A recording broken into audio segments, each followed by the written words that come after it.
NHL building experience. Train by day, Joe Rogan podcast by night, all day. All right. This took a lot of time.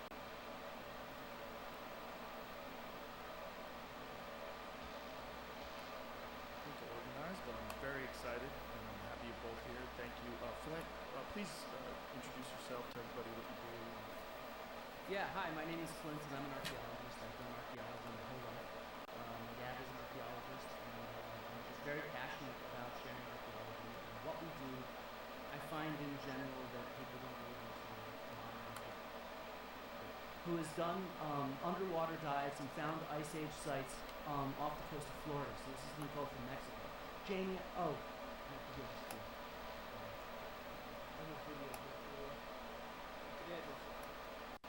No, it's okay. It is the. I'm low tech, Dave. Well, it's just winter. Yeah, no, I know. Isn't that a part of the big lawsuit right now? And so one of the things that she does is she is an underwater archaeologist who focuses on the Stone Age and this period that we're talking about at the end of the Ice Age. And what we're looking at here, she'll talk about it, it's just a short 1-minute clip, is this site's underwater. They all date to the end of the Ice Age. And so they're lithic scatters, just like my dad found in the Sahara Desert, of hunter-gatherers underwater sites there.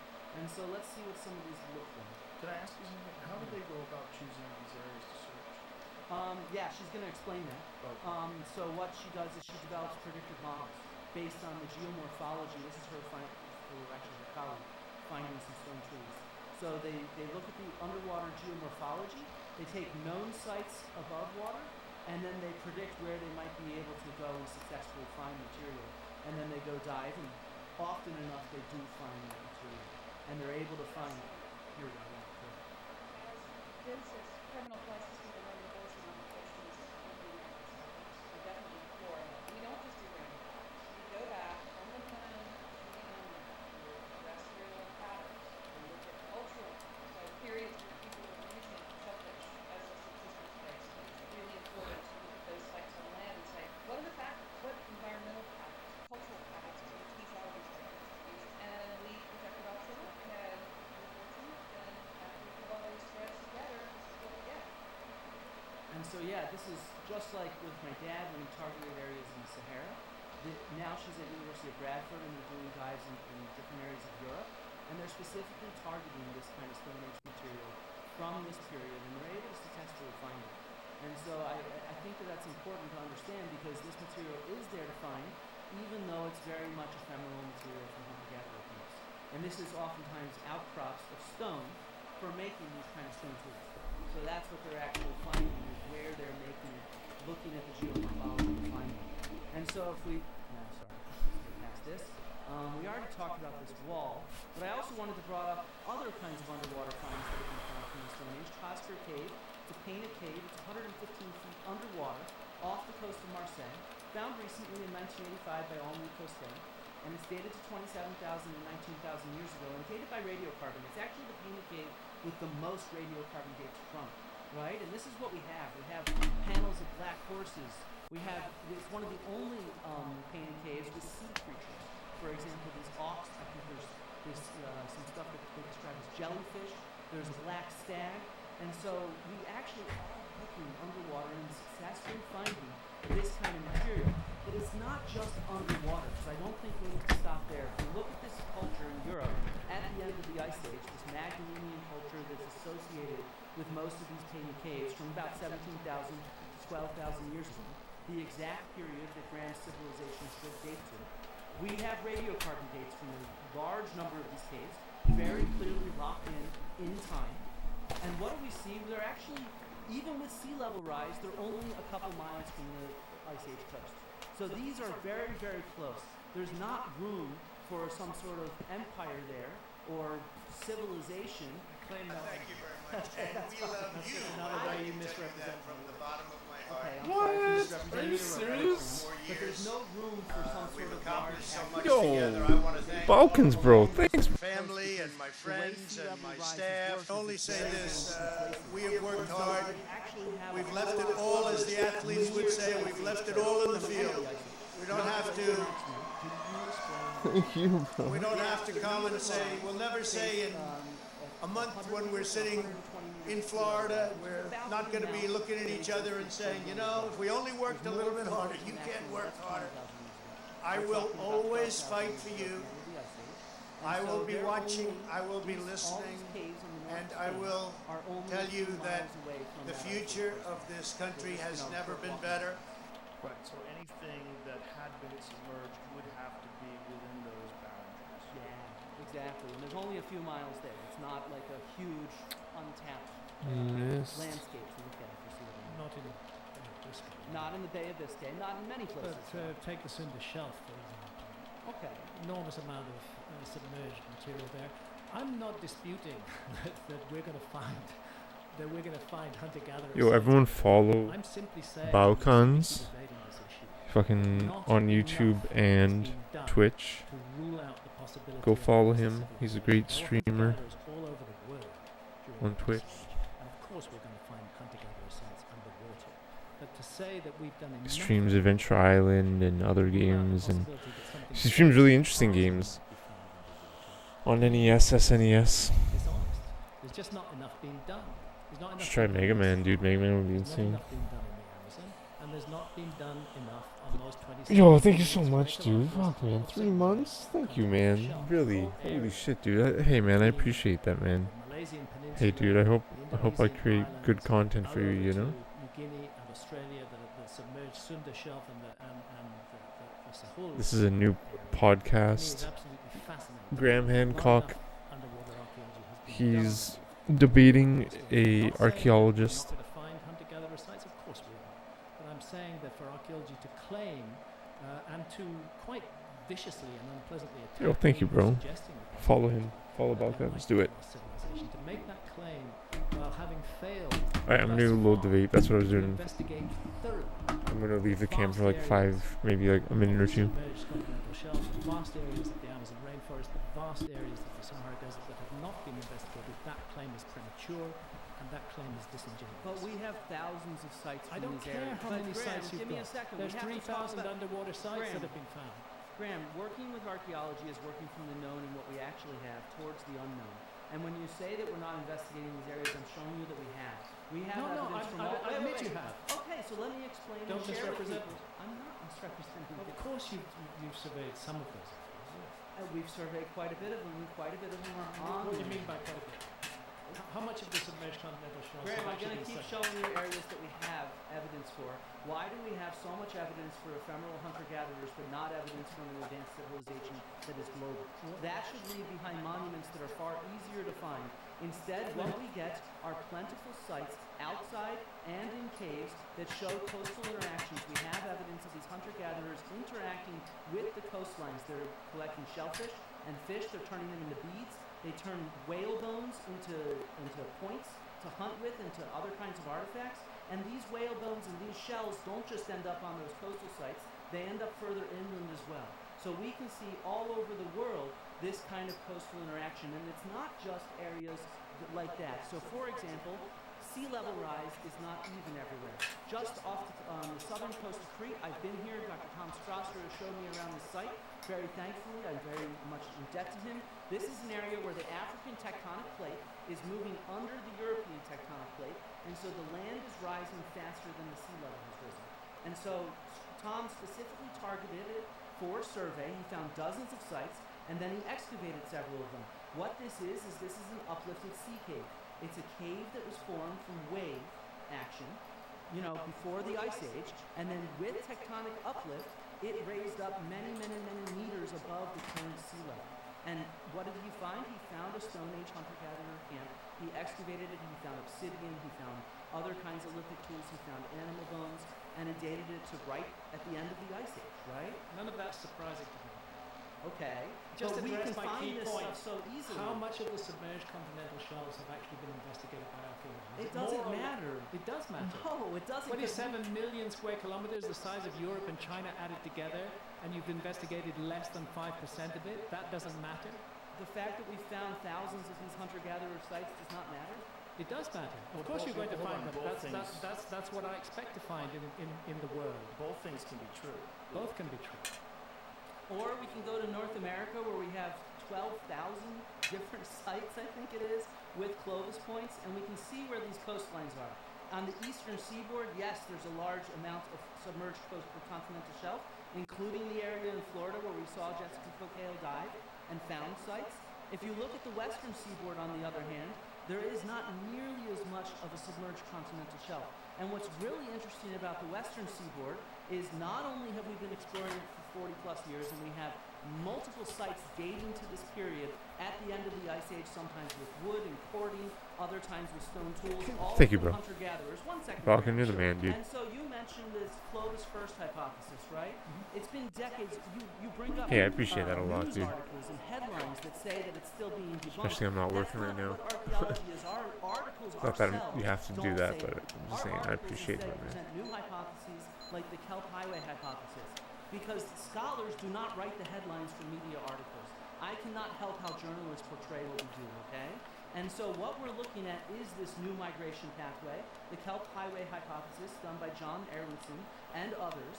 And what we can do is we can specifically target areas that are above water. So what's happening along the Pacific coast, north in Canada, is the glacier is melting. And that causes sea level rise. But the weight of the glacier pushes down the land. So as it melts, there's less weight on the land. And it's called isostatic rebound. So there's a whole chunk of the Pacific coast along Canada where it's above land right now for us to excavate. And people have been targeting that. Out of the University of Victoria, for example, Duncan McLaren has found footprints right there on what is an end of the Ice Age coast from about 15,000 years ago. These are footprints in beach sand from 3 different people from this analysis. And so we can get these ephemeral traces of hunter-gatherers moving into the Americas at this time. Maybe some of them had lived there for a few thousand years. And we can target these areas that are above land that were Ice Age coasts using our knowledge of geology. That is what we do. It's not that we're necessarily looking for one thing or another. We're targeting areas that are exposed, that we can understand coastal interactions at this early time. And whatever we find, whether it's footprints or something else, we work to publish it.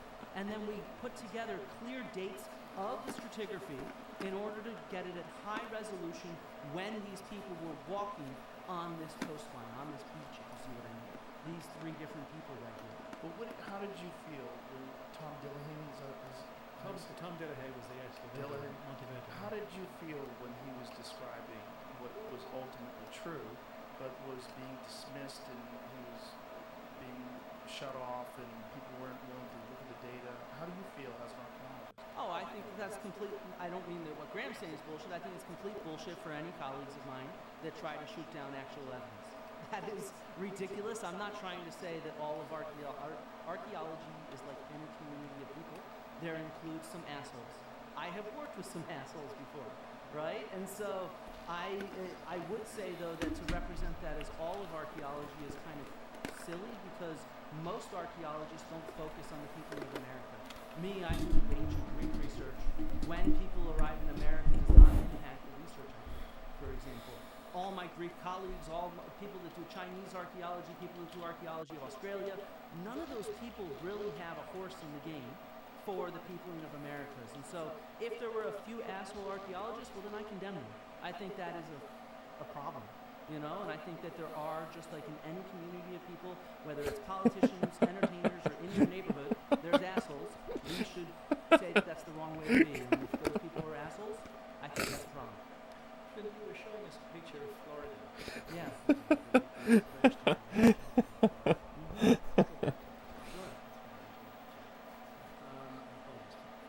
You're fine. And we're looking at the Florida Peninsula. Just to the right of that, we're looking at a large island that was above waters. It's in the light shade. Any lurkers? I apologized to Master Chief. I apologized to him. Any lurkers in chat? I apologized. Above water during the Ice Age. So this might be a good opportunity to get into the controversial issue of binning, which is one of the many issues that I featured in Ancient Apocalypse. Leonidas life. Living the Leonidas lifestyle. Okay, sorry. Okay. No, you're fine. All right, we'll go back to Bimini. Yeah, we can get to Bimini in a second. I do want to point out that right in downtown Miami right now is an archaeological site called Cutler Ridge, which also dates to the end of the Ice Age. It has shells, it has lithics, it has even, I think, human remains, and it shows that kind of coastal interaction not too far from the Ice Age coast, just a few miles away. Sorry, let me get it. No, I don't think I do. I'm sorry. No worries. We could Google it if we want. But I do want to just sort of end this little thing by saying that we have coastal Ice Age archaeology from around the world. From Africa, from Asia, from Australia, from the Americas. Everywhere you look, there are Ice Age coastal sites. For example, this set of beads from a burial of a child from La Madeleine. These are marine beads found inland. They were embroidered into the clothes that this child was buried in. Right? It's about a 7-year-old little child buried there. What? And so you get these kind of pictures of the past of people that lived in this sort of tough terrain and exploited the coasts all over the world. And so I just want to really emphasize, underwater archaeology, we find things, for example, like a seawall off the coast of Israel, trying to combat the coast level rise that is happening. Wow, insane. Right? We have lithic artifacts on submerged I was like archaeological 22. sites all over the world from different periods. What? And so we 24? really are looking for this. Now, we're not just finding shipwrecks, and we are finding plentiful. I have no idea how that was 24. That should have been way And faster. it just sort of, it strikes me as unbelievable that we have so many thousands of sites that show coastal interactions at the end of the Ice Age from these hunter-gatherers, but we have no evidence of a lost advanced civilization. That strikes me as, maybe this doesn't disprove it, but it makes it very, very hard to swallow, if you see what I mean, because nobody really understands how much archaeology we have. We have a lot these days. It is a study of big data. It's not a study of just going to one site after another. It's about aggregating this to understand how people were living in the past, and sometimes zooming in to get pictures of individual people and how they survived. To draw, myself here. Yeah, We're looking at less than 5% of the continental shelf that have been studied before. I'm not surprised that we find hunter-gatherer traces underwater. I'm very glad that we do. I'm very surprised that we didn't. But what I'm saying is that not enough of that 27 million square kilometers has been investigated. Only a tiny fraction has been investigated.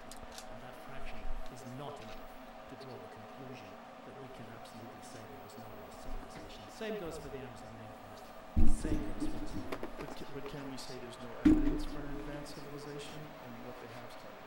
In what they have studied, yes, we can say there's no evidence for an advanced civilization. But that brings us to another issue of what is studied and what is not studied by archaeology, which we can get into, and we will get into. But I would like to go back to Flint's inundation map of it's here. We just beneath the compass rose there. Can we highlight that? Yeah, the submerged Bahama Banks, the Grand Bahama Banks. You're on them now. That was a big island above water during the Ice Age, and it actually stayed above water until about 6,900 years ago. So let's just talk, because I know Bimini has been a very controversial issue. I don't know if it's a controversial issue for you, but certainly for a large number of your colleagues. The suggestion that the so-called Bimini Road is a man-made artifact has been mocked a great deal. I'm not sure if mocked is right, but I've definitely heard it's a geological sand. The beach sand. Are you familiar with the general work that's being done at Bimini? I am not a geologist, so I'll go with no. Okay, But I've heard from other geologists that it is definitely not man-made. Can I put my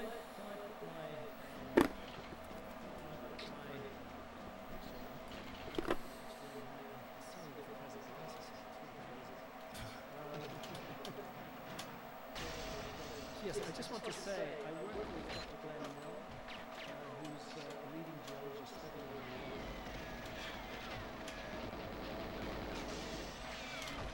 this is the key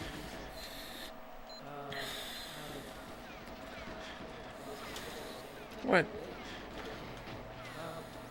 so this map, this large island, and the possibility that that large island was depicted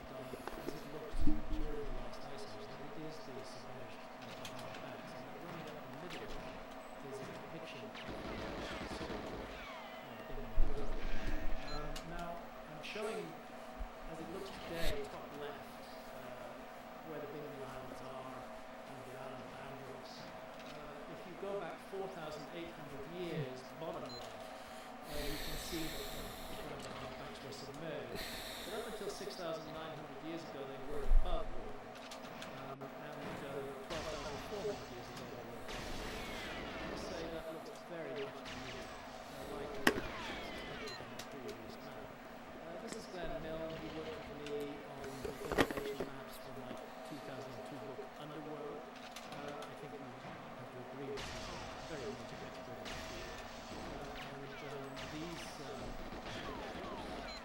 These inundation maps Wow, that was still 8. he's given us are a very accurate representation. And those original maps, the ancient ones, how old are they? That's the 1513 period recent, which was based on more than 20 older source maps, as he tells us in his own handwriting. We only have a fragment of the map. It's full of inaccuracies and problems. But I'm just... You know what would convince me? So I used to do a lot of GIS for our projects, where I take historical maps and try to line them up with accurate maps. You should work on georectifying them to see how they line up in real space. Because right now, what I see, I have to squint to see if it's right or not. And so I think working with something like a GIS expert to georectify this stuff and show how actually accurate it would be, where you could actually statistically measure it, would make it a lot more convincing. No, that's a very good idea. Can we see images of the roads? I'll show you a couple of slides.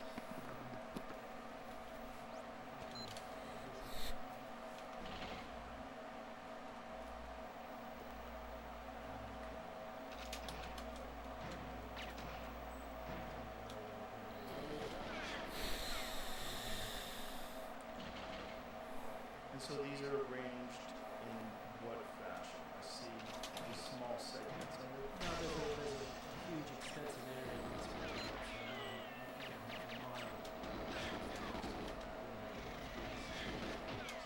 Now,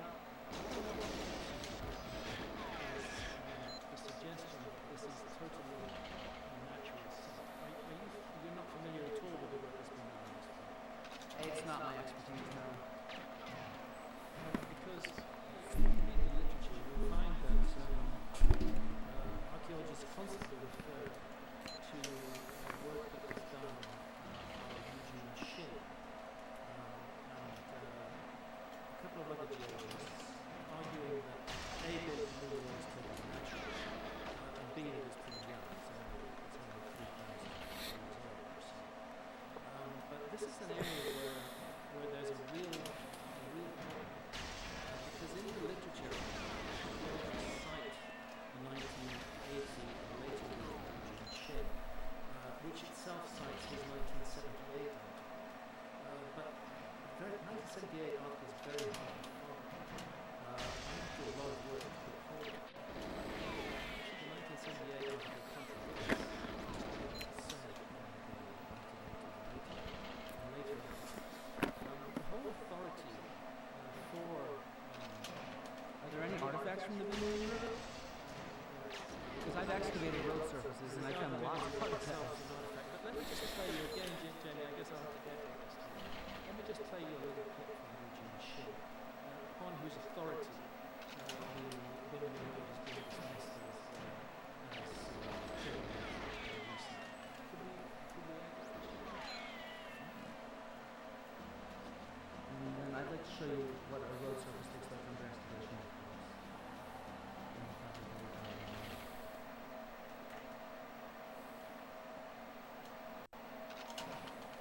So this is the guy whose work on him is used by archaeology to dismiss it as A, totally natural, and B, totally recent. So we would hope that he would be an honest person that wouldn't disguise his own findings from an earlier period of time. How do I put it? And this is just a little clip from Eugene Shin. Yeah, well, I remember when I was netting live with the program and student of presence. And I remember running into you, we were carving this stone statue. And somebody asked you what you're doing with it, and you said you were taking it over to Mohammed and fill out the board and keep it fun. So I go follow up on that. But, someone told me they saw it in the magazine. I kept waiting to show it to me. The guy who's planted artifacts on the Bimini Road is the main authority that is used to dismiss the Bimini Road as a man-made actually do that, or was it just joking around? It's not clear. I think joking about it would be especially referring to the sheep who think that it might be. Well, it's certainly not scientific. So. It's not a, I think this is the moment where I'm going to do my. Do you mind if I quickly show some images of a road surface? Yeah, please. Very happy for you. Sure. Jamie, do you mind showing the HD line? I guess. So,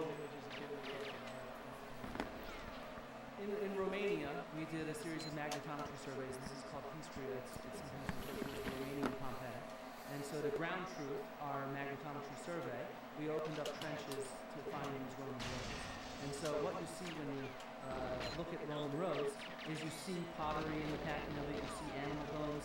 In fact, they specifically use these complete foot bones from cattle and horses, and amphora toes. Amphora is kind of ceramic vessels used to transport wine and olive oil and things like that, as drainage.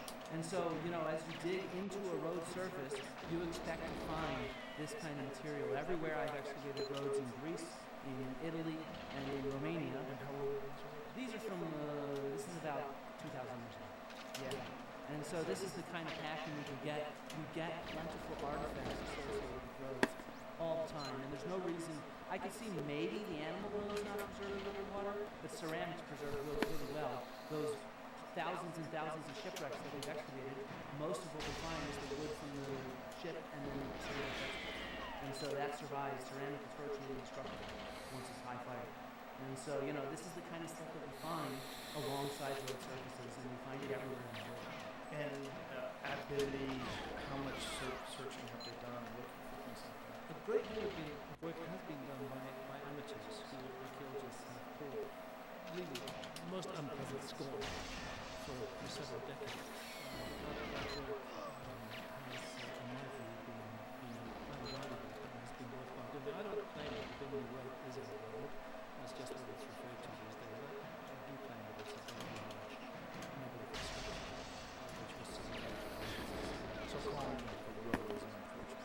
You can't compare it to this road. we don't know what it is, but what it is a series of megalithic blocks laid out side by side. But see sometimes better on top images of of other. it, perhaps something more that gives you the scale of it. Because there's a problem with looking at things up close. Can I just give a quick shout out to UT Austin, which directs that project in Romania? Yeah. Adam Rabinowitz, UT Austin, you guys are Okay, so that is crazy. That last image, go back to that last one.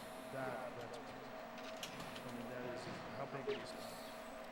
They weigh a couple of tons each. They're 12 feet long on one side and 15 feet long. They're fairly uniform in size. They're fairly uniform in size. In many cases, again, the contrary have been claimed. In many cases, they are propped up on other blocks underneath them. There are multiple layers. And in many cases, the bedding plane is not, in fact, sloped as one would expect if this were natural. They're horizontal. And this is one of the things that's been missed in the geological literature. Those are on the upper left-hand corner. I'm just looking for some proof here. Right. Things look cool, I get that, but it's like a question of how do you tell the difference between man-made and natural. And that's not easy, and I've never really, again, seen architecture like this. We don't see stuff like this on the sites that Graham goes to in Mission Apocalypse, for example. It doesn't look like this. It's the same culture of those places. We'd expect to see more sites that look like this. Right, but we're dealing with completely different parts of the world, right? Yeah, which is my point that it's not all one culture. Yeah, I agree. So this one is fascinating. That doesn't intrigue you? You don't look at that and go, wow, that really looks man-made? I think it looks really cool, but again, I've seen a lot of. But if you knew for sure that was man-made, wouldn't that sink out? Like if you knew for sure, if this has been dated and everyone knew where this came from, and you saw this and this was from an archaeological site that was well known and established, you would look at that and say, yes, that fits that. If we had, You wouldn't look at that if it was in a well-known archaeological site and say, oh, this piece is man-made. All the other stuff is clearly natural. I mean, look, to me, I don't see anything that tells me that it's man-made is all I can say. I screwed that up. What I Yeah. meant to say is I get what you're if you saying. looked at this, you wouldn't say this is natural. If you looked at this at a known archaeological site, sorry. If you looked at this at a known archaeological site, there was other structures there, and then there was this. You would say this is a part of that. You wouldn't say that this is natural. Not necessarily. So there's a site that I work But with. look at this right here. I get what you're saying. But you know what I'm saying? Like if there was other structures next to that were clearly man-made, you would assume, I would think, that would be man-made as well. No, that was what I was going to say. Is there's oftentimes a lot of natural stones alongside archaeological stones at sites. There was this one example of a perfectly circular depression at this site in north of Pylos, and so we kept saying to ourselves, it's in the middle of a stone structure. And so we went back and forth on whether it's man-made or not, this circular depression. Geologists showed up, they said, nope, that part's not man-made, if you see what I mean. We listen and collaborate with geologists to understand that. Well, we definitely know that happens with sinkholes. Yeah. A great example is a very circular sinkhole that it was like hundreds of feet deep, right, Jimmy? That one swallowed up a building. And it looks crazy. Like someone took an apple core to the roof. It's just nuts. It Yeah, happens, it's you know? nuts. That is nuts. But that's sort of a different thing than stones being laid out in a uniform fashion. No, it wasn't here. What? How did I miss that? No, he was looking at Pylos, which is not the site itself. It was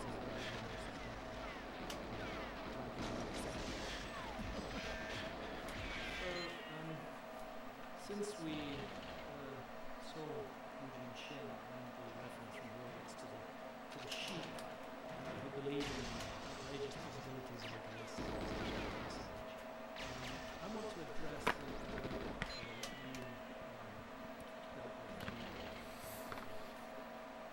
I'm going to show a little PowerPoint presentation here.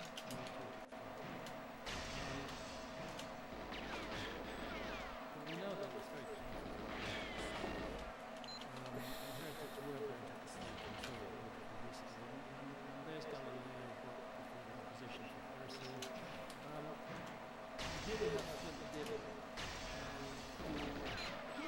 Sorry if I'm being Fuck off. but you do recently appear to have set yourself up as an opposition to investigate and test whether output actually fits into what is regarded as acceptable thought. So I noticed your attack on the Levy controversy on your YouTube channel, and that concerns the work of Lee Berger, who's exploring residence with National Geographic. He was really too big a target for you to bring down. But this guy, my friend Danny Hillman, Nagamajaji, he wasn't such a big target for you to bring down. And you presented this video on your YouTube channel where you refer to it as a pyramid scheme, which is an insult in itself. And I'd like to take this opportunity just to play a little clip from Flint's YouTube channel, if that's all right with you. Yeah, feel free. Okay, Jamie, another bit of ad. This is a clip from your YouTube channel. And this was an interview with Dr. Luke Fiyola. Yeah, now you very, very smart that you brought on a couple of Indonesian speakers to join your assassination of Helmut. Dr. Luffy Yondri excavated the site of Inun Padang, who did major Yeah, excavations there. indeed so. And there's a conflict of interest between him.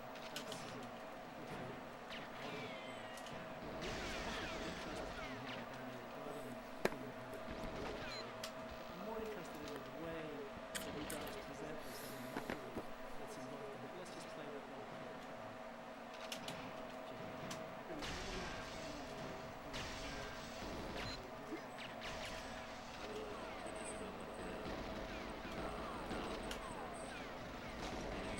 No, I missed it by like a millimeter.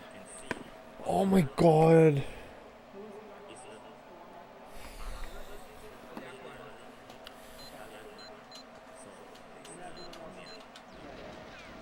The nade. The nade. I would have been so pissed. Can you imagine that? I actually got the camera and that happened. Oh god, that would have been hilarious. I would have been so furious. Was discovered. That is all they say. Is that how you identify?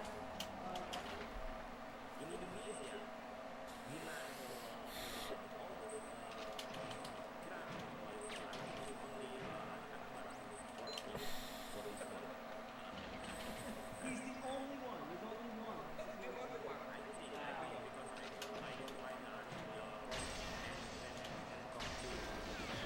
What the? What? Like what? What? What?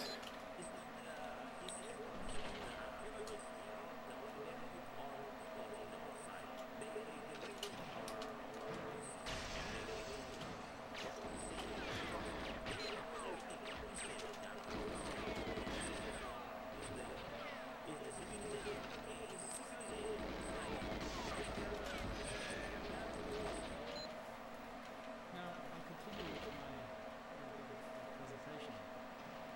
If we can clear it out. That's the still. It's gone. So here you have great influence on the media. Wow, that was still an 8. That was crazy. We do have a small outreach on YouTube, but you have a much larger outreach with journalists, and you put yourself forward, you and John Hoops actually, as people that journalists should talk to. So this concerns Gunung Padang. Now, Gunung Padang was the first episode in my Netflix TV series. Pyramidal structure in the island of Java in Indonesia, which the work of Danny Hillman, who's a very experienced geologist, has suggested might be as much as 25,000 to 27,000 years old, very basically. Here we have the Guardian. Well, there's Bill Farley on the left. He's strongly recommending that Flint's interview, the one I've just shown a clip from, be watched. There's Bill Farley saying it wasn't worthy of publication. This is the article. Danny Hillman and his team published a peer-reviewed article on this. It went through a year of peer review before it was published, until Flint and his colleagues began to put pressure on the media. Here's the claim being rubbished by Dibble and others. Like this game. Point out that McAjee provided no evidence that Bale was made by humans. Actually, they did in Danny's estimation. What sensing shows is rock structures that have been cut and shaped and moved into place by human beings. The net result is of all this pressure was that archaeological perspection, the journal that published the paper, came under such huge pressure, such a huge amount of media fuss about this, and I do think actually that all of it was Danny suffered because his findings were featured in my show.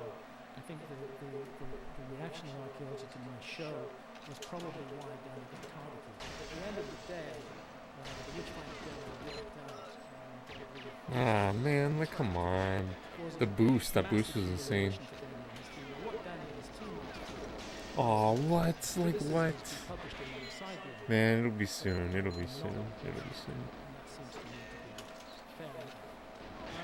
Flint and his colleagues have really created a huge fuss on the media about me, and here's just a small example. Satan loves Graham Hancock the most. But wait a minute. Not they me. did, no, hold on. They didn't post it, right? Who?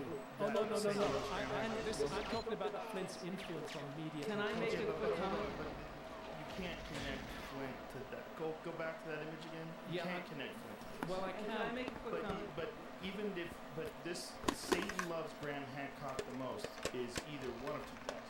It's either an insane person or it's some sort of a propaganda campaign. It's someone who's trying to dismiss you or get the fundamentalist Christians against you. It followed the onslaught on my work, following the release of Ancient I understand, Apocalypse. but this person might have gone after you anyway. I'm talking about Can I make a the quick comment influence about on my media. media influence? A Well, lot of I'm my not- media influence has to do with you announcing this conversation. The media rarely ever got in touch with me about you until you announced this conversation over a year ago. And then since then, I've had plentiful journalists get in touch with me to comment on things related to your show. So you're the one that's actually giving me this media platform. I do not go to these journalists at all. That's They simply not true. contact me and Well, which is great, because that's why you're here. And Yeah. I'm happy you're here to do this, and I think we can do this amicably. We can discuss these things. The issue of whether or not this site has any evidence. Come on, man.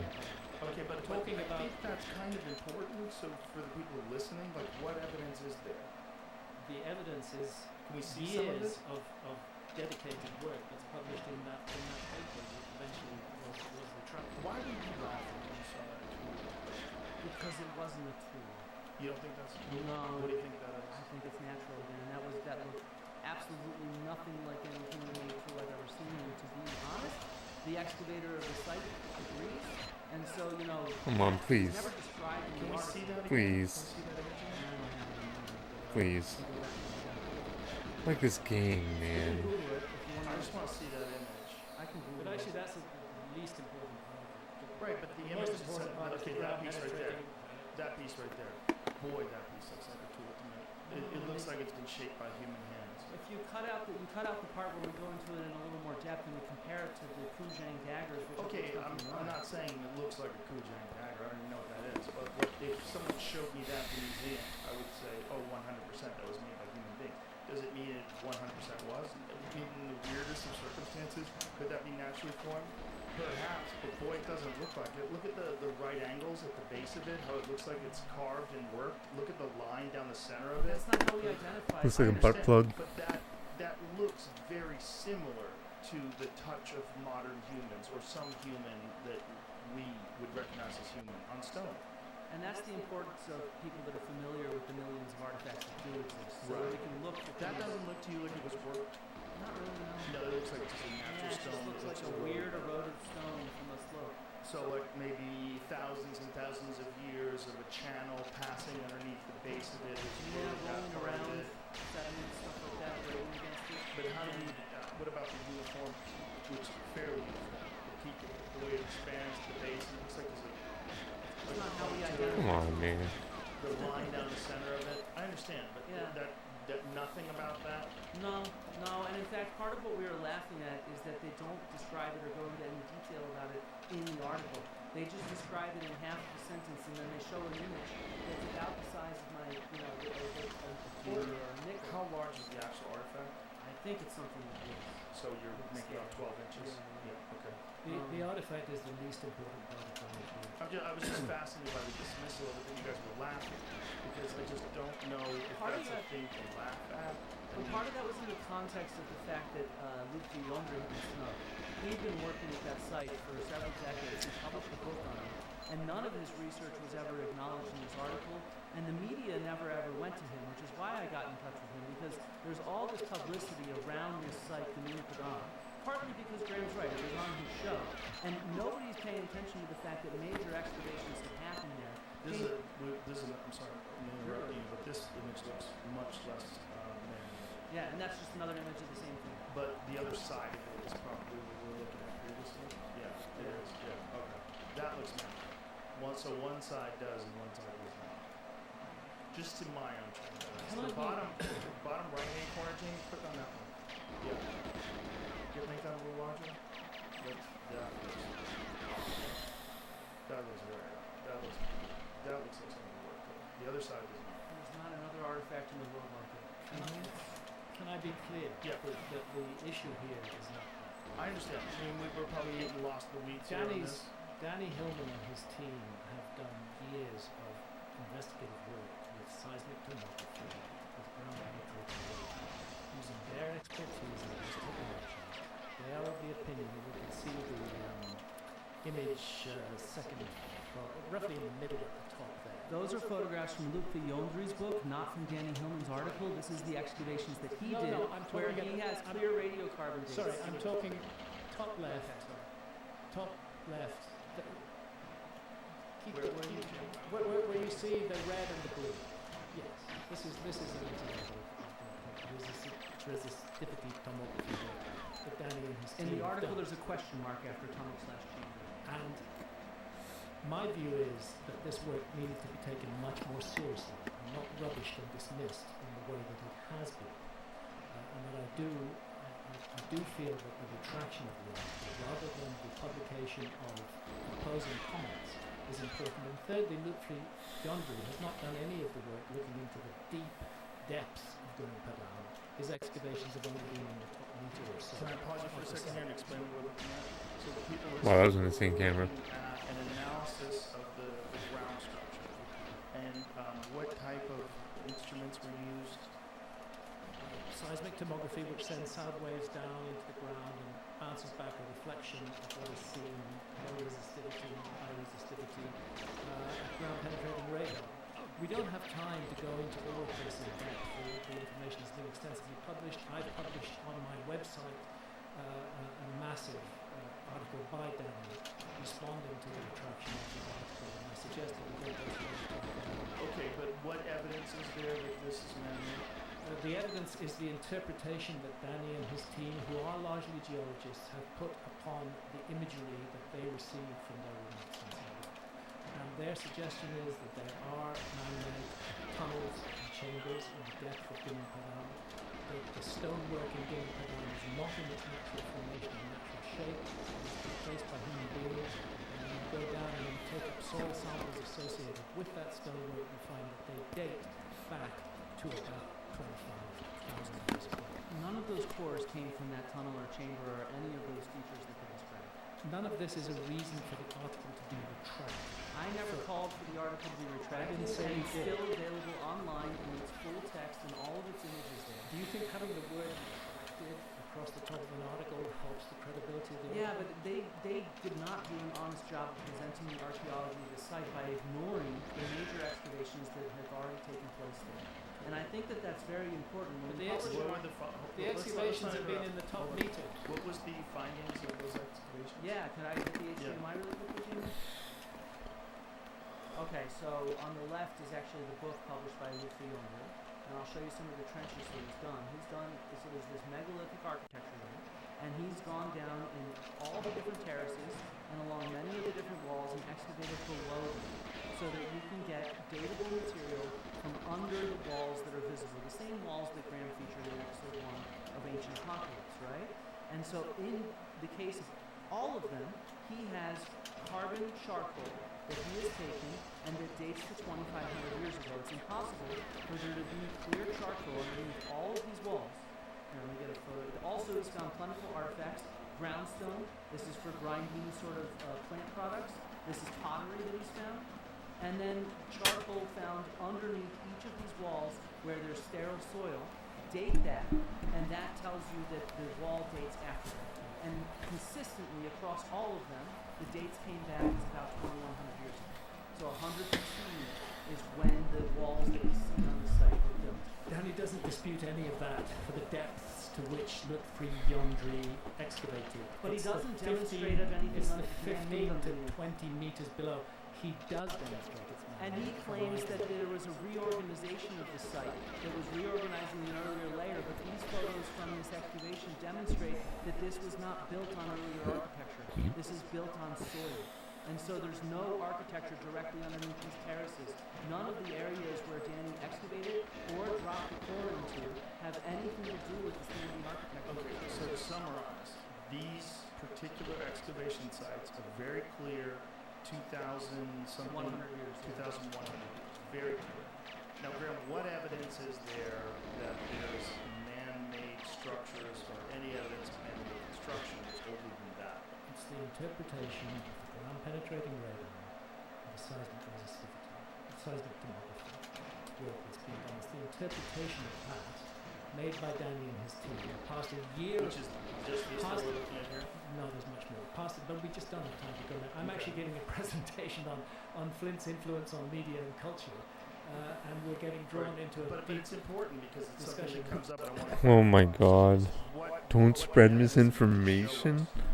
Oh wow, dude, they try to silence that. You were right. You were right from the beginning, dude. They tried to silence us up. I also apologized.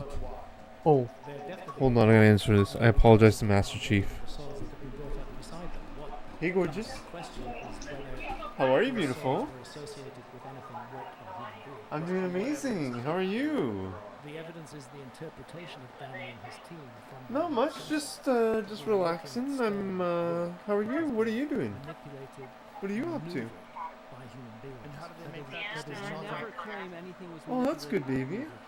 They How never was claim that. your I've read that how was article a your few that times. at your the day? depths of Gunung Padang, that the stone is not in its natural That's form. good, They baby. claim that that's a tunnel slash chamber question mark. Question They mark, have yes. another area where they claim there's a step question mark. And I have never seen I evidence of I pyramid did, underpinning sweetheart. question mark. I did, But my this is love. not It looks exclusive. great. Clear, this is not so. When we talk It about looks, all of great. the conflict involved in something that is clear as day, like the Bimini Road, right? So he disagrees. He says it could be a natural formation. Other people agree. Okay. This is Quantum. less evidence than that, right? Because we're not seeing the actual stone structures. We're not seeing the actual work. that baby? We're interpreting this ground penetrating. Yeah, exactly. And so with Seismic. archaeology, we'd often do what we call Okay, ground baby. Yes, that's So good, I my showed love. you I that love road. the It's call. one You of look those gorgeous. University of Texas at Austin. Uh-huh. The first thing we did was we did remote sensing. So we Sounds did good, baby. magnetometry. And before we could figure out exactly whether the magnetometry was accurate or not, we put in trenches to test it. And that's always what you do when you do remote sensing, whether it's remote sensing with satellite imagery, LiDAR, magnetometry. Sorry, Toad. GPR, My girlfriend radar trumps. is My here. girl You has always the wanna trump make card sure you test it, always. 'cause you have to be I'm sorry. questioning that your interpretation of it can be wrong, because that does happen. But yeah, I apologize, Master You Chief. know, it's like if you go out with a metal detector, right? And you It get is a what it signal, is. It's not always going to be what you want it to be, if you see what I mean. And so you actually go and you test it. That's just the way that all What up, bro? This is obviously we don't have time to get into depth, but Yeah, what else? Yo, what else follow is Balkans if you're not familiar following him. by Danny, published in Also, Gyges, download Toad's. which, It's too big. It's bad. That's no one's gonna read all that shit. I'm not even reading all that shit. Like, I gotta change my advertising scheme. is that evidence to you as compelling or less compelling? I need a promoter. I need a promoter in my life. I want to complete what I was. What's the word? An agent.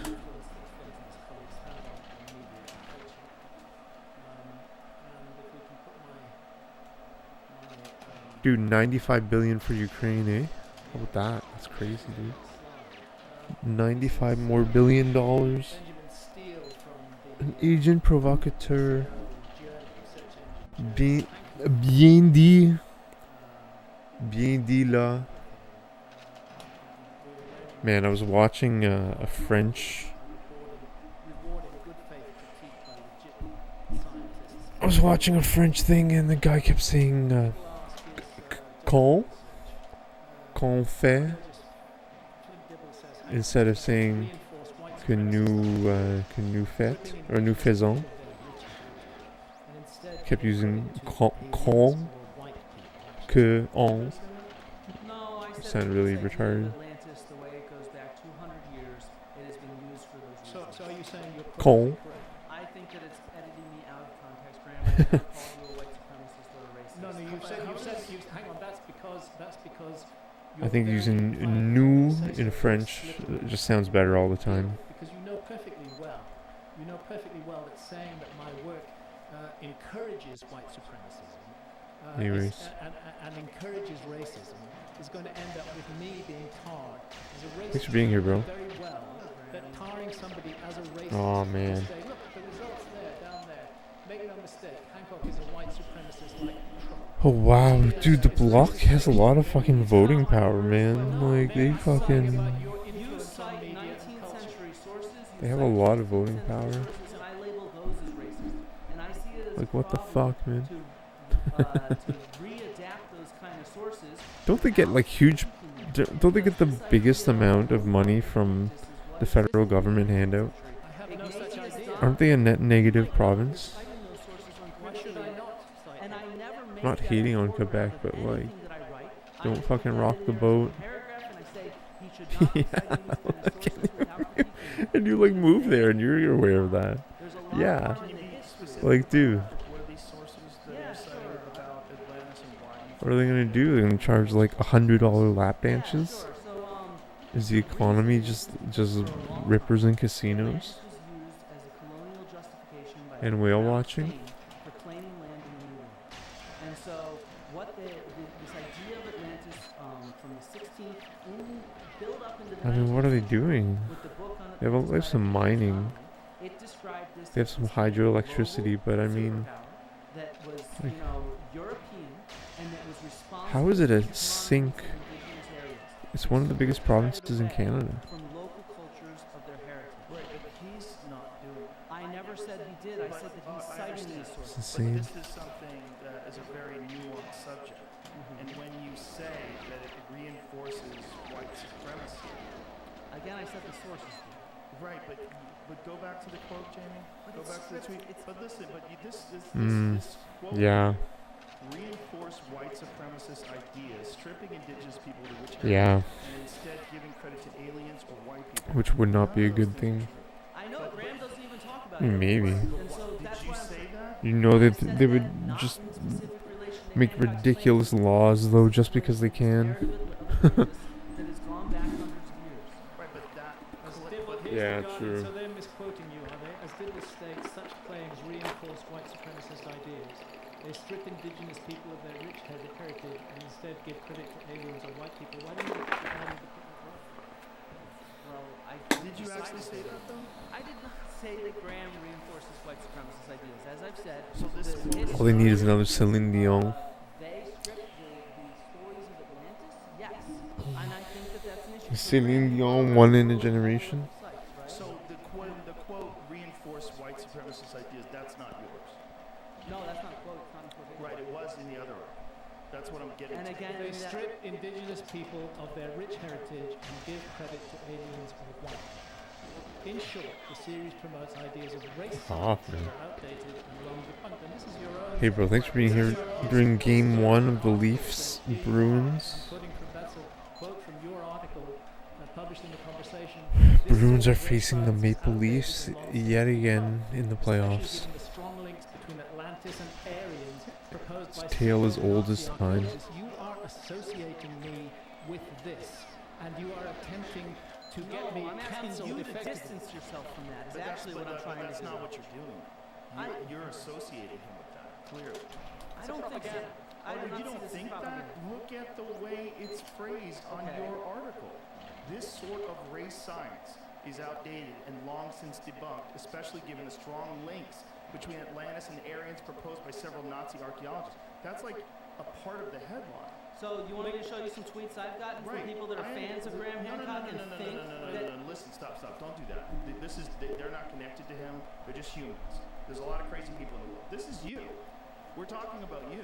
Yes, but what I'm trying to say is that people misinterpret Graham. There's lots of people on the internet that think that he's talking about a lost white Right, civilization. but this is something that you chose to highlight at the top of the page. No, I did not highlight that at the top of the page. Why is that like that? He That's did a that. quote That's from- actually near the end of it. That's a quote from the article. That's near the end of it. But why is it up there like that? I put it. You did it. Oh, Yeah, Jesus. I did not put that there. I'm just like that. taking I'm just taking an Okay. extract from Flint's article. Okay. But you did print it. You did print that this sort of race science is outdated and long since debunked. What were you referring to when you said that? If you weren't Yeah. referring to Graham. I was referring to his take on the Olmec heads, where he described them as from an African culture. And he specifically took that from the atheist Donnelly, who also described them that way, almost in the exact same words based on their facial appearances, despite the fact that Ann Cyphers has done excavation there and demonstrated with DNA and artifacts that these were indigenous people from the area in Mexico. This guy's really close-minded, man. Say that Graham has written, and that was what that quote was specifically. It's always what it comes down to. People are just close-minded. White supremacist ideas. They reach Well, because absolute again, it strips conclusions credit away from the people who when you actually just don't did it. fucking So know. that doesn't reinforce white supremacy. It reinforces, look, if anything, he's trying to say that it was black people from Africa that were able to seafair and create these Using some structures. pretty silly stereotypes. Is what What I'd do you mean say. about This guy's a fucking idiot, man. There's many people that have made those connections. Looking at those, they look Polynesian And yet the perhaps. people that have excavated it and done the DNA right at that site at San Lorenzo have shown that none of those people had African descent. Oh, fucker, maybe What are it didn't those come from there. structures representative of? Are they the people that were there? Of course. But is it possible? that No, those we have no structures evidence are- of African Right, people. we don't have any evidence of it, but we do have the actual structure of those faces, and they do I mean, be honest. They look either I Polynesian. can bring up some. They look fascinating. Excuse me. I can bring up some imagery. Okay. And perhaps we'll do that next. But I would just love to just complete this little point Yes. to make here, which is the influence of Flint and his colleagues on media and culture. And again, we've got the Society for American Archaeology, 5,000 members. Flint is one.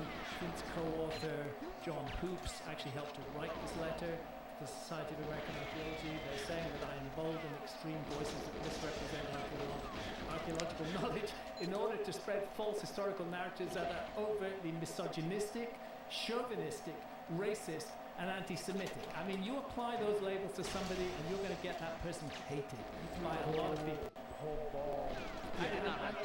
No, your co-author, John Hoops, wrote it. We urge Netflix to add disclaimers that the content is unfounded. They want it to be called science fiction. In other words, that's a very clever way of cancelling. Cancel culture at work. Go back to that. Why would And here's Flint. You're so much more of a celebrity than me. Here's Flint. Netflix. Correct. I'm sorry that I am, Flint. That's not really my problem.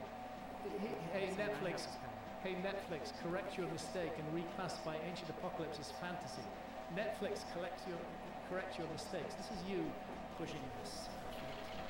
And then the general media, fishy Netflix show, Ancient Apocalypse, is the most dangerous show on Netflix. You used the word dangerous repeatedly in your Like, fuck you. Not viewers, not anyone at the game. Not viewers. So you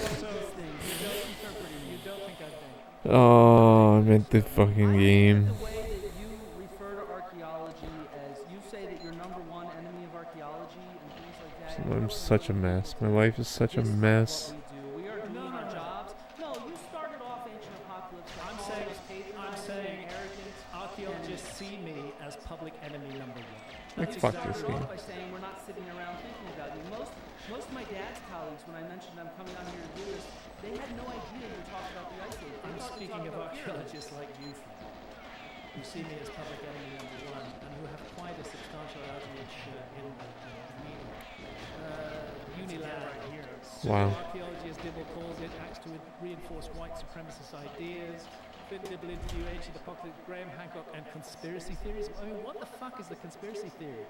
That archaeologists are conspiring against me, which I've never said or ever You suggested. claim we're trying to hide the evidence, No, just I like don't. with Clovis First. We Okay. shut down alternative narratives. Tell That's me a conspiracy theory. Tell me where I've claimed that you hide the evidence. You have claimed many times that we try to shut down alternative narratives, that we try to silence them. That suggests there's an archaeological conspiracy where we're all working together to have one narrative. No, it suggests that there's a strongly held point of view, there's a paradigm, and that those who go against the paradigm are likely to be attacked, like Tom Dillon, like Jacques Saint-Mars. All of them still had successful careers for many decades. But Jacques Saint-Mars excavated many other sites. Right, but are you denying that he was attacked for the very thing that you're saying archaeologists don't do? No, but I'm denying there's a coordinated attack. There was no coordinated coordinated attack. attack. Like, what the fuck, man? Dillahunt was not an No, attack. of course Was there not. more than one person? I have no idea. This was before I was even a scholar. That's it. How many? When the people that criticized Dillahunt, that went after him. Oh, a very large number. The Clovis First lobby, the Clovis police, as they used to be called by So it's others. not. It wasn't Well, one think about person. how many people actually study the Clovis period. That is a tiny period in one area of the world. The majority of archaeologists do not That's study insane. Even Americanist That's archaeologists, irrelevant. most Americanist It's archaeologists Well, study Quebec's only later separating. periods. It's fundamental to the issue of the Like, that's so people of the insane. Americas. But it's direct. It's And also the- direct evidence. I mean, in Ottawa, all the government buildings are in. A lot of them are in Quebec. It's evidence of an academic argument, which happens, yes. A lot of them. That's not that simple, right? Because Just, he I was don't know. correct, and they dismissed him. They wouldn't listen. to Billing his and evidence, they turned out to be immigration and stuff is in Quebec. He invited people down there and convinced them that he was right. If they didn't listen to him, they didn't take the data, and they There's a lot of dismissed him, fucking and publicly, fundamental they stuff still did in all those Quebec. things that you're trying to obfuscate. I'm not trying to obfuscate anything. That's not fair at all. But that would He but what invited. they did It's to a famous him is event the from thing the that you're saying. 1990s where he invited down a series of Clovis First people, and he convinced them at Monteverde. They came down there. They had a conversation. The balkanization of Canada? That conversation was. Is that how it ends, my friend? It was very. I'm not saying there were not a few bad actors. There's assholes everywhere. But what I am trying to say is that it's not. I could see that. conspiracy of everybody in archaeology against Dillahay, But nobody against said Graham, everybody. against Nobody said whatever. everybody. And nobody's saying conspiracy. I don't believe there's a conspiracy against It's so insane. The majority of the stuff that comes to Ontario and Yes, I comes am from like completely through agree Vancouver with Port. you, because you have The amount of volume that goes through the Port of Vancouver from the University of is Kansas. insane. Play you some stuff from John Hoops too if you want. It's like So what it says massive. right here, it says to Graham, So- Jimmy, and others, we see you and will share with the world just how you try to bully and censor us. Who's trying to censor you? Well, I'd argue that when people swarm me, This is a quote from Flint. Like insanely massive there's times when volumes. people swarm Everything me from Asia. and they- People online. Yeah, yeah, of course. Everything from Asia. Yeah, exactly. Yeah, don't read Eh, it. Okay, and I try a lot not of to, I have times, small children. Yeah, but that has nothing. It just like, people. you know, It's just Yeah, random I people. When agree. you're public, okay, South and you America, post yeah. something public, and you get involved in a discussion about some contentious issue that's public, the whole world. maybe not Brazil. So try to connect that to Graham or connect that to anything. You're just dealing with people. He's Well, not everything from responsible. China. You're responsible if you engage and read it. Flint, do you believe that From there's such a thing? You China. know, we've all heard the word big pharma. Do you think there's such a thing as a big archaeology? No. Oh, how odd. Because here you are, Flint Dibble, January 23rd, this 2023. Scare quotes, it's sarcasm. The reality is we live in a period where we're seeing an increased distrust of scholars and scientists. As an archaeologist, I think we have to respond by engaging with the public, and we do. In many ways, the reach of big archaeology is way beyond that of Graham Hancock. Think about the millions of school children and parents who visit museums, etc., etc. You just told me you don't believe in the big archaeology, but right here you've said there is a big archaeology. That's in quotes for sarcasm. Graham looks tired, man. Graham looks tired of arguing with people. So you don't think that He's like the 74 now or something. and, 73. the teaching of archaeology, what archaeology teaches us about the past, forms the basis of the education system about the past. Not people like me, people like you. That forms the basis of the education system about the past. Now, you like to present yourself as this small, lone voice, but frankly, by comparison with big archaeology, as you call it in your so-called scare quotes, by comparison with that, my outreach is very small, even on Netflix. Graham, I was hoping we'd have a respectful conversation. Yes, I was hoping that you would not disrespect me in the way that you've I done. came here to by present actual associating- evidence, and I've done that.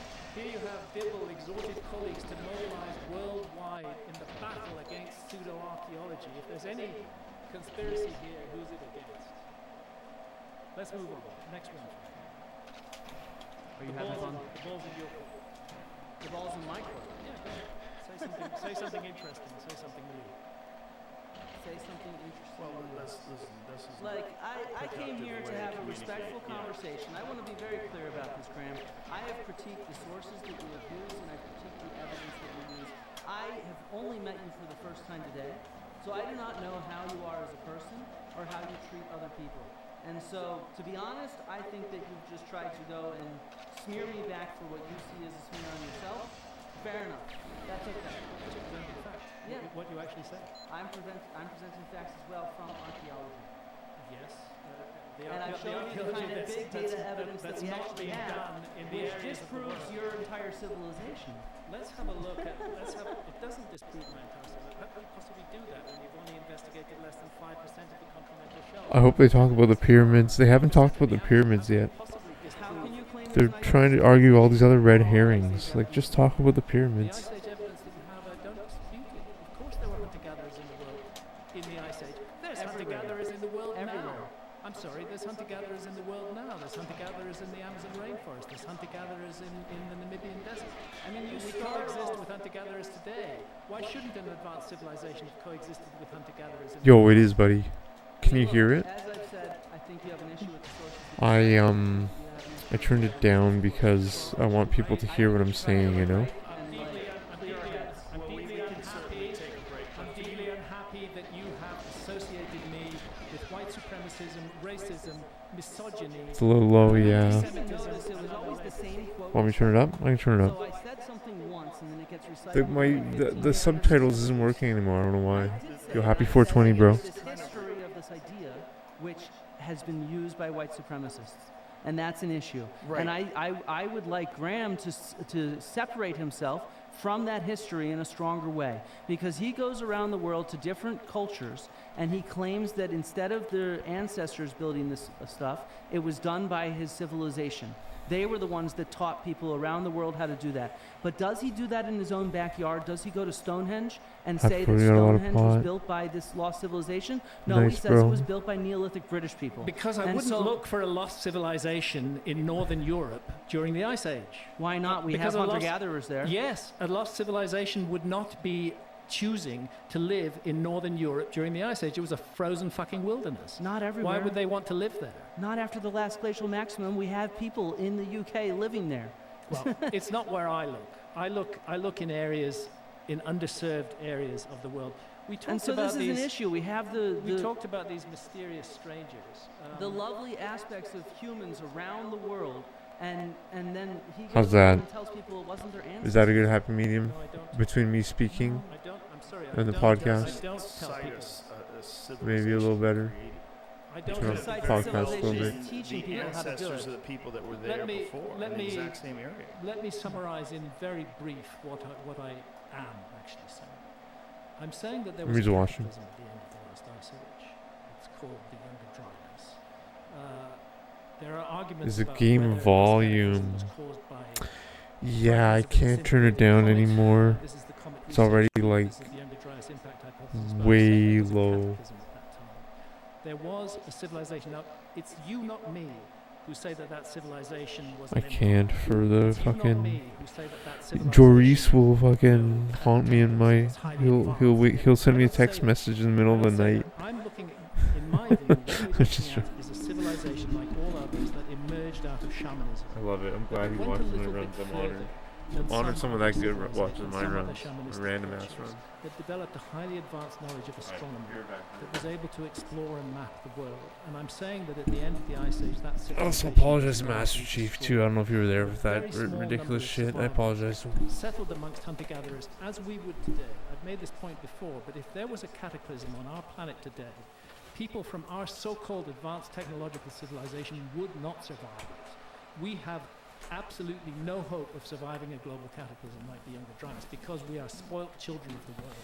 We do not have the survival techniques. The people in the world who know how to survive are the hunter-gatherers in the world today. And if I were a survivor of this civilization, I would head for hunter-gatherers and I would try and make my home amongst them so that I could have some hope of surviving. And that's all that I'm suggesting, is that a civilization which had quite advanced astronomy, which was able to map the world, had a knowledge of longitude. I'm not saying they had machines, I'm not saying they had motor cars, I'm not saying they sent spaceship to the moon. I'm saying that they were destroyed at the end of the Ice Age, that there were a very small number of survivors, that those survivors settled amongst other hunter-gatherer peoples and benefited from their knowledge and exchanged knowledge with them. I am not saying that they introduced agricultural products to those people. I'm not saying they brought agriculture from where they came from. I'm saying that they helped to nurture the idea of agriculture amongst those people. I suggest we take a little bathroom break, clear our heads, relax, come back, and let's discuss some of the ancient construction. Let's discuss. Before we do that, can I just, the Yes. issue of the Olmec heads. Yes, I have no view actually on what they are, but can I just show Yes. some pictures? please. Yeah. Gentlemen. Let me get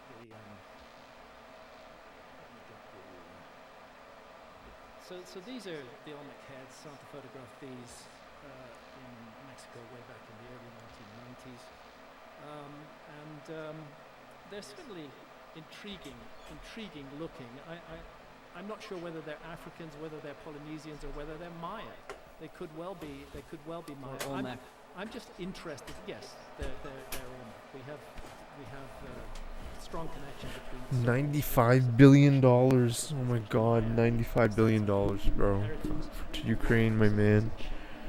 I'm interested by things. In the last 2 years, remember the State of the Union in 2022 in Florida? How much billions? 300 billion? Looks ridiculous, bro. By the fact that these Olmec figures wear a very similar headdress to that. I don't know what to make of it. I'm not saying that They're the ancient Republicans, Egyptians bro. went to They were Central fucking America. Republicans. I'm They're not all saying fucking that traitors, Central man. Americans went to ancient Egypt. They're all What I'm traitors. suggesting is that maybe both of them inherited a shared idea from an ancestral civilization that Congress is a does fucking what it joke, man. Like And every in the fucking same single one of them. Olmec culture, we have these images. On the left, the figure that's often referred to as the ambassador. And on the right, the figure's called the What the fuck are they doing voting on a Saturday like a bunch of fucking assholes? I mean, Flint, what do you make of these figures? What sort of ethnic group would you think? Fuck them. I don't identify ethnic groups like that. Not you, I mean Like, U.S. it's a Congress. stone carving. That's not how we identify ethnic groups. No, I'm not actually interested. So good. So you don't identify an ethnic group, but what do you see beards on these figures? Yeah, and people all over the world on every continent have beards from different. Why isn't it ethnic working? groups. It's just curious that amongst the Olmecs we have this, and we have this, and we have this, and I'm just intrigued by that. I don't That know. people look I don't, different. Yes. I don't know what it means exactly, but I do find it intriguing. And I see this as actually an example of the problems here because you cite Spanish colonial literature about, say, a white Quetzalcoatl coming. You talk about this as different kinds of people. Yes, you do. We got to get correct on this. Oh, congrats, Gotta man. get correct on this. Are you saying I that the whole I'm on story welfare right of now. bearded I'm getting like Is $412 a month. Quetzalcoatl was a Spanish invention? Yes, I am. I can show you a depiction of Quetzalcoatl from the pre-Spanish. Canadian again. My Want me to show you? Wait, show you no. pictures. employment No, wait, insurance can I was please get, denied. So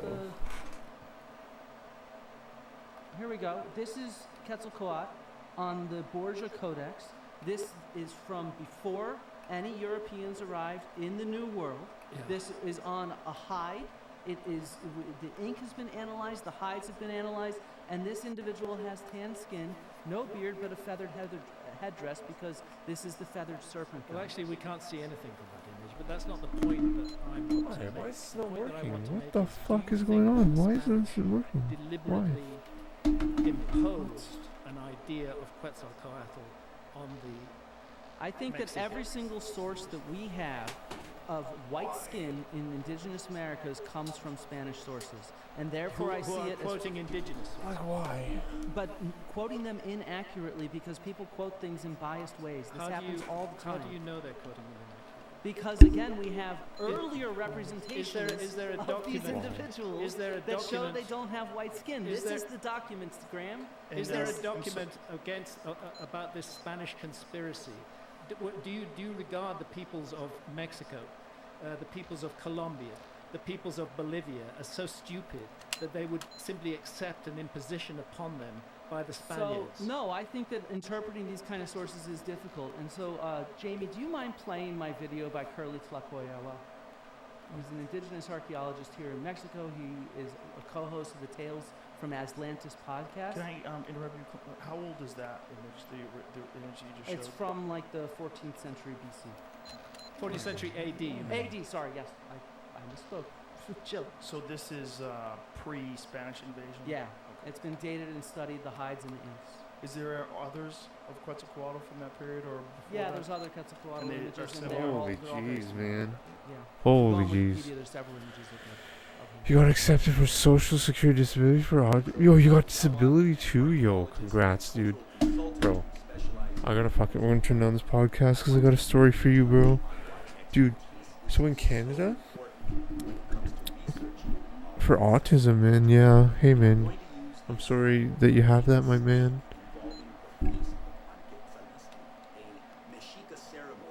I know you don't seem like someone that has it, but I understand if you do, if you get my drift. Anyways, yeah, so let me turn this down. So I don't have so I had a family doctor about 500 kilometers away from where I am now. And I was going to apply for disability through them. I need a family doctor, but I wanted one in Ottawa, so I canceled the one far away, and I called the Canada service to find a new doctor for me, and they said no doctors are hiring any new patients in all of Ontario.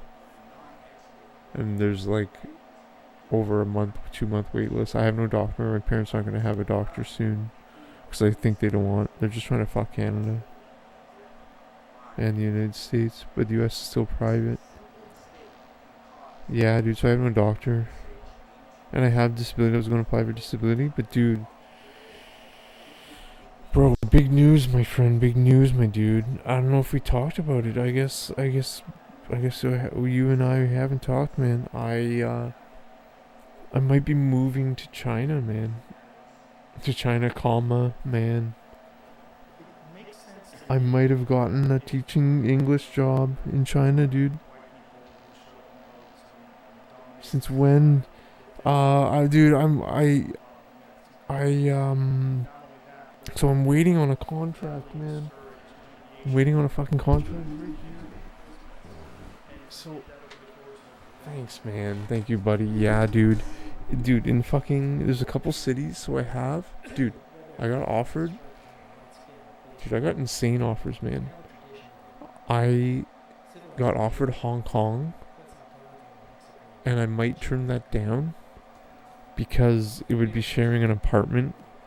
Because Hong Kong rent is one of the highest. It's like, to live on your own, it's like $2,600 a month. So sharing an apartment is $1,300 a month. Canadian. And so they pay like pretty well, man. But you need a bachelor's degree. I would say everyone do it, but you need a bachelor's degree, which is kind of bogus. I think it's dumb. I would recommend everybody do it, because that's not fair. Thanks, man. Yeah, dude. Yeah, so I have this offer from fucking Dongying, China, bro, dude. Dongying, China. Oops, did it work? Oops. Yeah, man. Teaching English to like children. But then I'm waiting on another offer in this town, which would be the dream. This would be the dream. Is it real? It is. Yeah, dude, it is. I know, man, I know. So the Hong Kong one is called Monkey Tree. So, dude, the like rich Chinese business people send their kids to learn English at English learning centers. And so these learning centers are making like a lot of money for these children. And it kind of works as like an after school daycare too, for like an hour or whatever. And dude, they offered the Hong Kong one. They're offering me 23. I don't want to brag because they offered me 23,000 Hong Kong dollars per month, and that works out to like $3,300 or $3,800 Canadian. And Hong Kong tax is 7%. So after tax, you'd be taking home like 3,100. But then you gotta pay for rent, and rent's super expensive. Yeah, man, dude, thanks, bro. Dude, this one in Dongying, is offering 20,000 RMB a month plus a free apartment. I know. It sounds like they're gonna like harvest my organs. I know they're not going to. That's what it sounds like. They sent photos. I have photos. So in the interview, they walked around and they showed the fucking the learning center. Yeah, man. So in this smaller city, Dongying. Yeah, dude, I have the offer. I've been sitting on it, which has been insane, because this is a really good offer. But I'm waiting on an offer on Qingdao. Qingdao is like the Rio of China. It's crazy, man. I'll pull up the video. I'll pull up the Qingdao.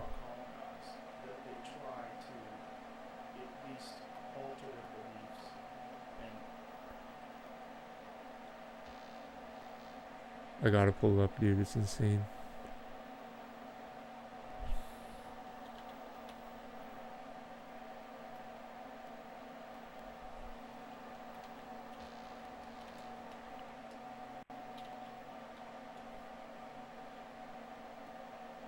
Yeah, like, check this out, my homie.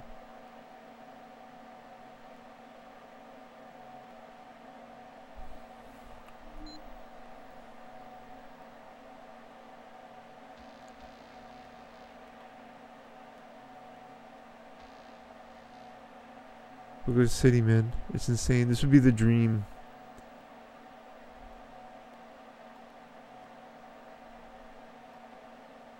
That's why we're waiting. We're waiting on this offer. I have a feeling they're not going to offer it to me, though. Because I think if they wanted me, they would have made the offer already. You know what I mean? Which this one did. You know? It's like, I gotta accept it. Yeah, but I told my girlfriend I want her to come too. I sent her all the info. So there's a couple links. You can always, like, I don't know if you have a bachelor's degree or not, but you can always bullshit it, right? Kind of. They ask for transcripts, official transcripts. No. Oh my god, I know. That's too. I know, isn't that insane? To do that for actual Trump? Like, or that's insane. Or the people in the thing. Yeah, dude, that's exactly what it is, man. That's what I'm saying. So let me paste the link, dude. That's what I'm saying. So teachaway.com is like the LinkedIn for that shit. And I got my TEFL from TEFLhero.com for 50 USD. They offer 100 and they gave me an offer 50% off. I got the 120 hour. That's the one you need. 120 hour. I did it in like not 120 hours. Let me just say that.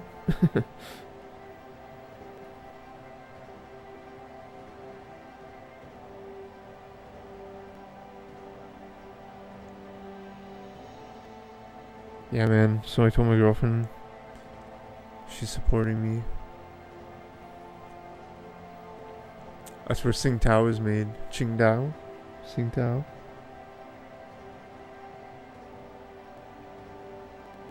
Yeah, dude. This place would be insane. Look at this.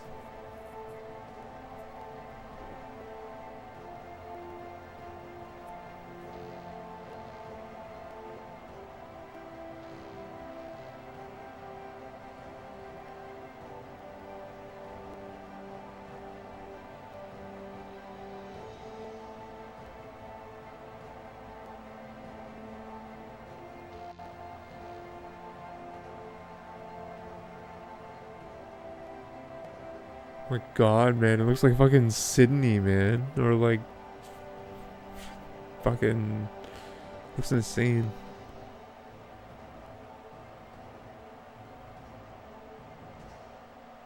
Wow. We're gonna watch another one. It's like 7 to 8 million people or some shit.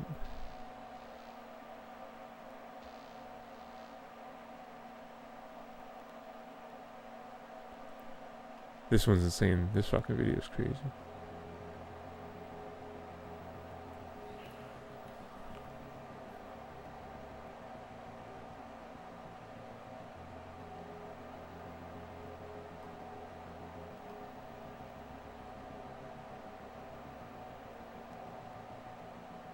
Yeah, man, so I'm just gonna be playing guitar. I'm gonna be playing guitar and singing songs for little children, man. I learned a lot of just like random Beatles songs. Like I learned like Hey Jude today, and I'm able to read a song and learn it.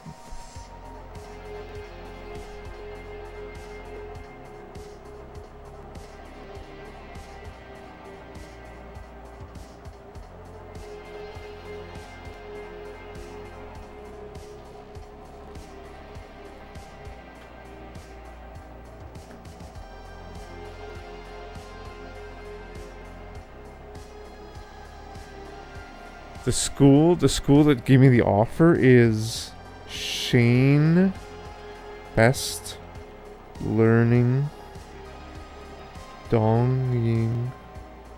I'm not gonna give the name actually. The offer's still there. I'm not gonna give it out, sorry. Never mind. So I might be in Dongying, bro. This is not Dongying. This is King Dao.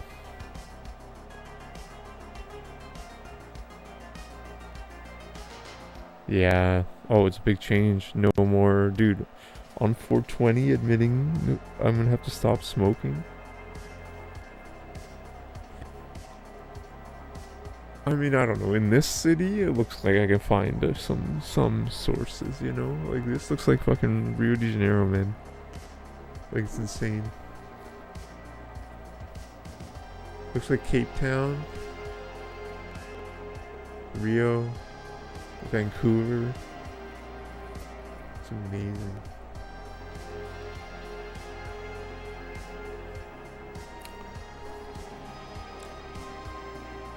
I'll show you a photo of the learning center through my camera because it's on my phone. I'm just lazy. I mean, I could pull it up, but I think you'll get the idea.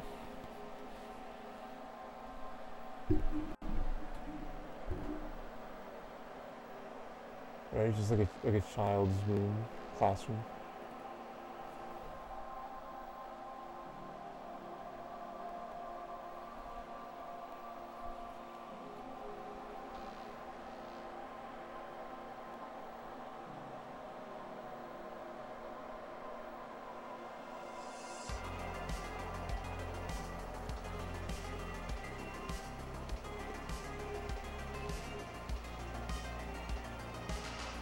Yeah, buddy. Let me show you the map too. The map. Dude, this map.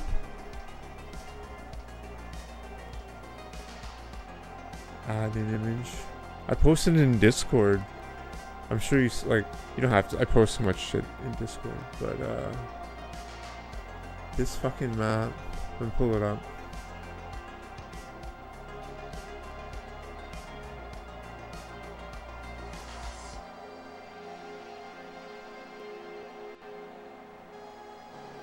So like someone like me who has a lot of debt, right?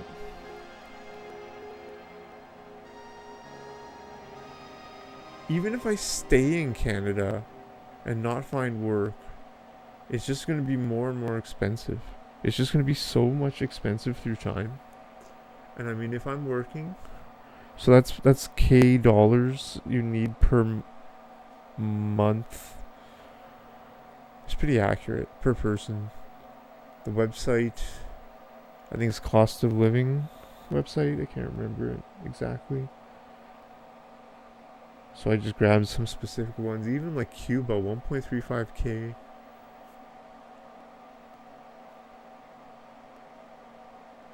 And like the most expensive countries are the ones with the most strict lockdown. You know what I mean? Slaving paycheck to paycheck and only afford dope and when your parents says you kind of want to.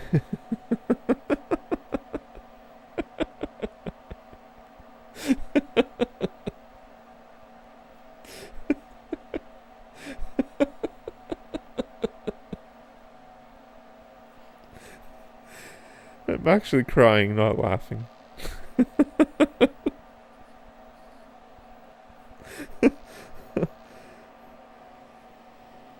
Oh, looking super green. Not gonna lie. What? Oh, cheap to live in. Yeah. I'll pull up the map. We'll go to the map.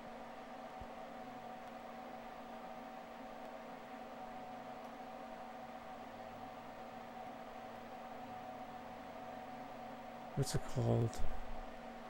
Cost of living? Yeah. Living cost. Livingcost.org. Oh, look at Dongying. 555. Insane. If I were to go to Dongying, it would be to make money. Like Ottawa.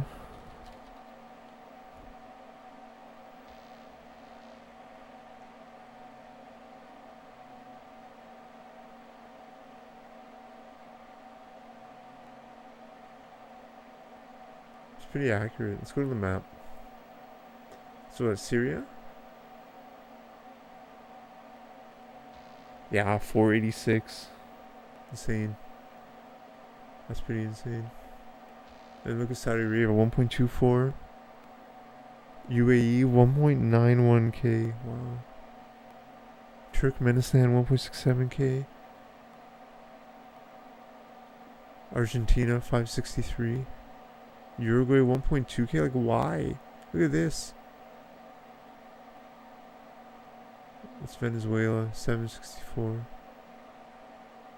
Wow, Panama, 1.2k. That's insane. Costa Rica, 1.1k.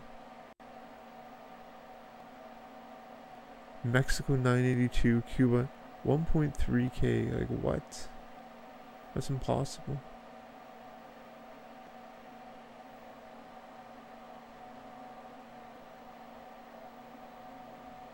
Buenos Aires, yeah, I know. Buenos Aires is insane. It's just their economy is just gutted. But dude, Buenos Aires, the architecture in Buenos Aires is insane. The economy there. Leave Canada when the war's over. Oh man. But you see what I mean? Like if the more time I spend here, the more expensive it gets for me. So if I'm working in fucking like here, that would be a miracle. Hong Kong's really expensive. Hong Kong was like 2.6k. Look at Laos, 1.23. India, 441. Look at Congo, 941 in the fucking Congo. Like what? Yeah, dude. That's what I'm saying. Like what? I don't know if that's accurate, man. There's a lot of fucking random shit in the Congo.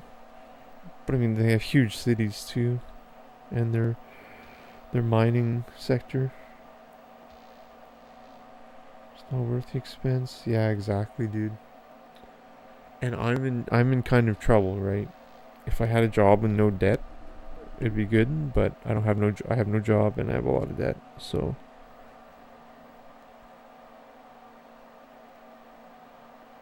Yeah.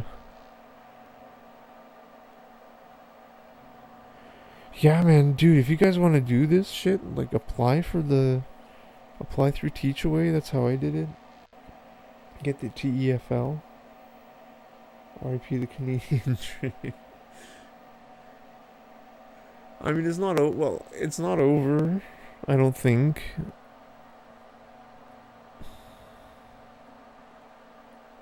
Like I have a lot of debt, so I'm in a pickle.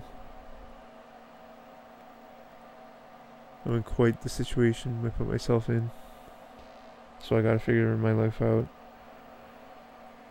And I don't think I can get out of it by staying here. I mean, hopefully, unless I get a really good job. That's the other thing. There are some really insane jobs that are in Canada that pay really well. And that would be... But, like, I haven't... For example, like, I applied to, I don't know, 2,000 jobs the last 2.5 years. And I've received one offer for a $19 an hour job downtown. With insane micromanagement. And no overtime possibility. Which I turned down. And I've received like 5 teaching position jobs offers. This is the best job offer I've received in a long time. Fast decline in Italy. Yeah, I mean, especially... I don't know. We can talk about the bill. We can really get into it and fucking talk about the bill that was passed by the Liberal government, which I mean will be good in the short term for Canadians, but in the long term it'll be a disaster. It's definitely selling out the country. Because, like, I mean, I don't think balancing the budget is the number one importance right now. I don't think we should have extreme poverty to rebalance the budget. I think we gotta fucking give people money. I think people need money.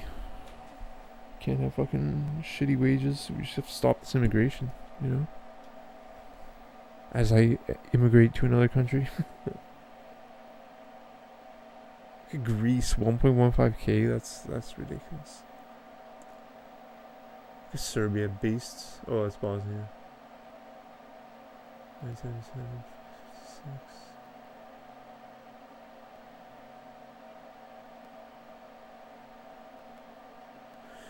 But you know what I mean? Look at this. Russia, 652. That's insane. Where's Ukraine? 564. Wow. And they just got, what, $95 billion?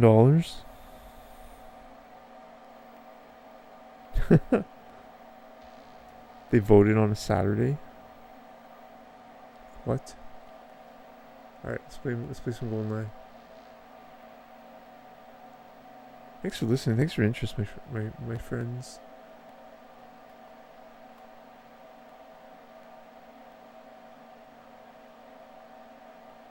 Yeah, it's insane. So I sent the thing to Hong Kong as a backup. So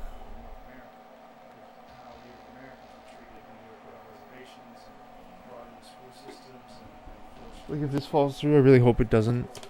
I have the Hong Kong one as a backup, but I hope this. I'm figuring it out in the next 2 days. So what it was is, I have the offer from Dongying, but I want the offer from Qingdao, which is the beach city. It's Qingdao, but they haven't sent me the offer yet, and I don't think they really want me as their first choice.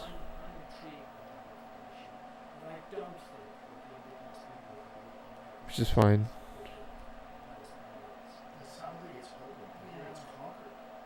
Yeah, guys, do it.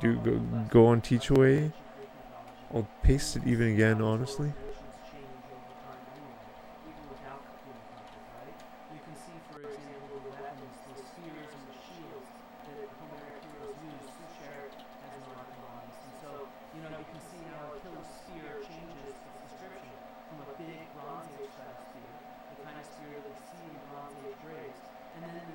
Bros, I'm thinking long term, big term. Maybe opening my own school in the future and hiring all my friends to come teach at my school. And I'd be like, yeah, bachelor degree, whatever. Come teach with me. Can you imagine that? Like, all of you. I save Canadians from the grips of communism. You can't think long term, no worries, dude. But I'm just saying, like, if I'm gonna do this, I should be thinking like that, because, dude, if they can pay these salaries, there must be like a lot of like rich Chinese, you know, rich people that just want to learn English, and that opportunity is gonna close, I think, with AI and everything.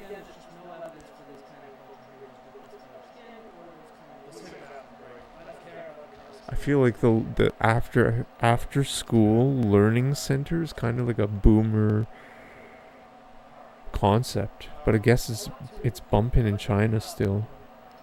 I guess in China everything's super competitive.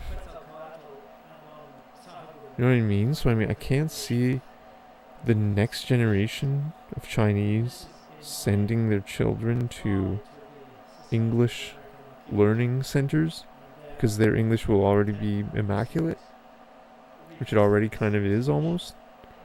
A lot of Chinese, but not this generation. So I think there's like a window of maybe 10 to 20 years where this would continue to be lucrative.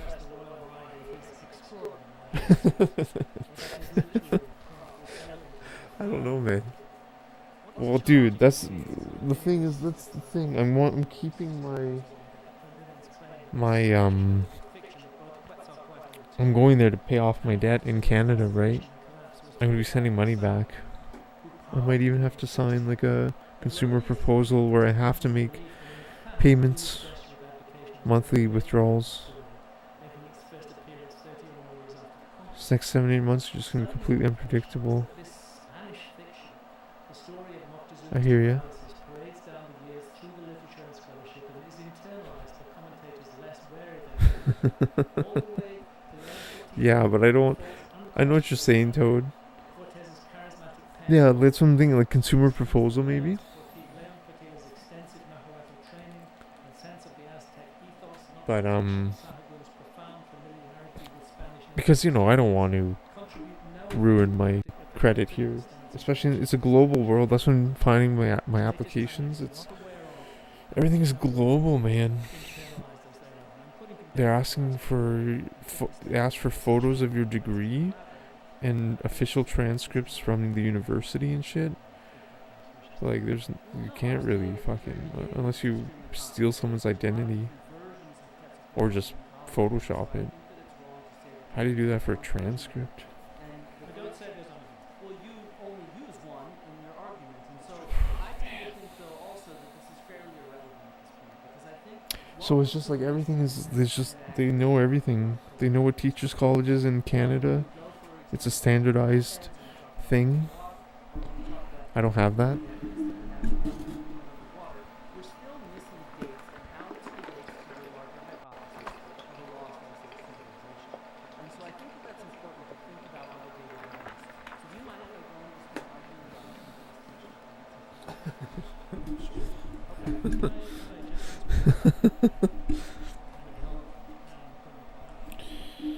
I know, it's so ridiculous. I think I've been complaining about communism. You know what's really funny though? I've been complaining about communism the last 2-3 years in Canada, and now I might move to possibly one of the most communist countries. But you know why they have all these insane cities all over the country that are insanely built up? It's actually due to communism. When Chairman Mao, he forced all the young people to leave the big cities to go back to their countryside cities. And now there's all these massive, insane cities all through China.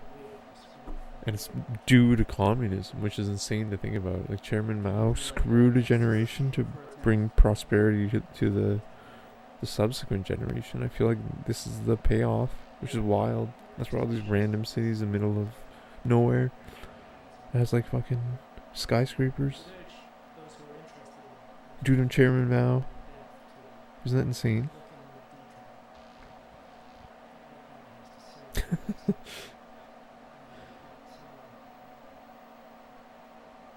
Highways and slowly by paving the dirt, so massive floods make them lose. That's true. You're right. That is right. That is true. That is pretty fucking terrifying. I'm not gonna lie. It's definitely fucking a potential disaster.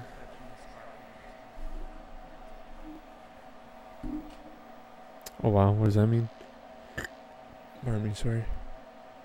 What are you trying to find? I'm trying to find the imagery of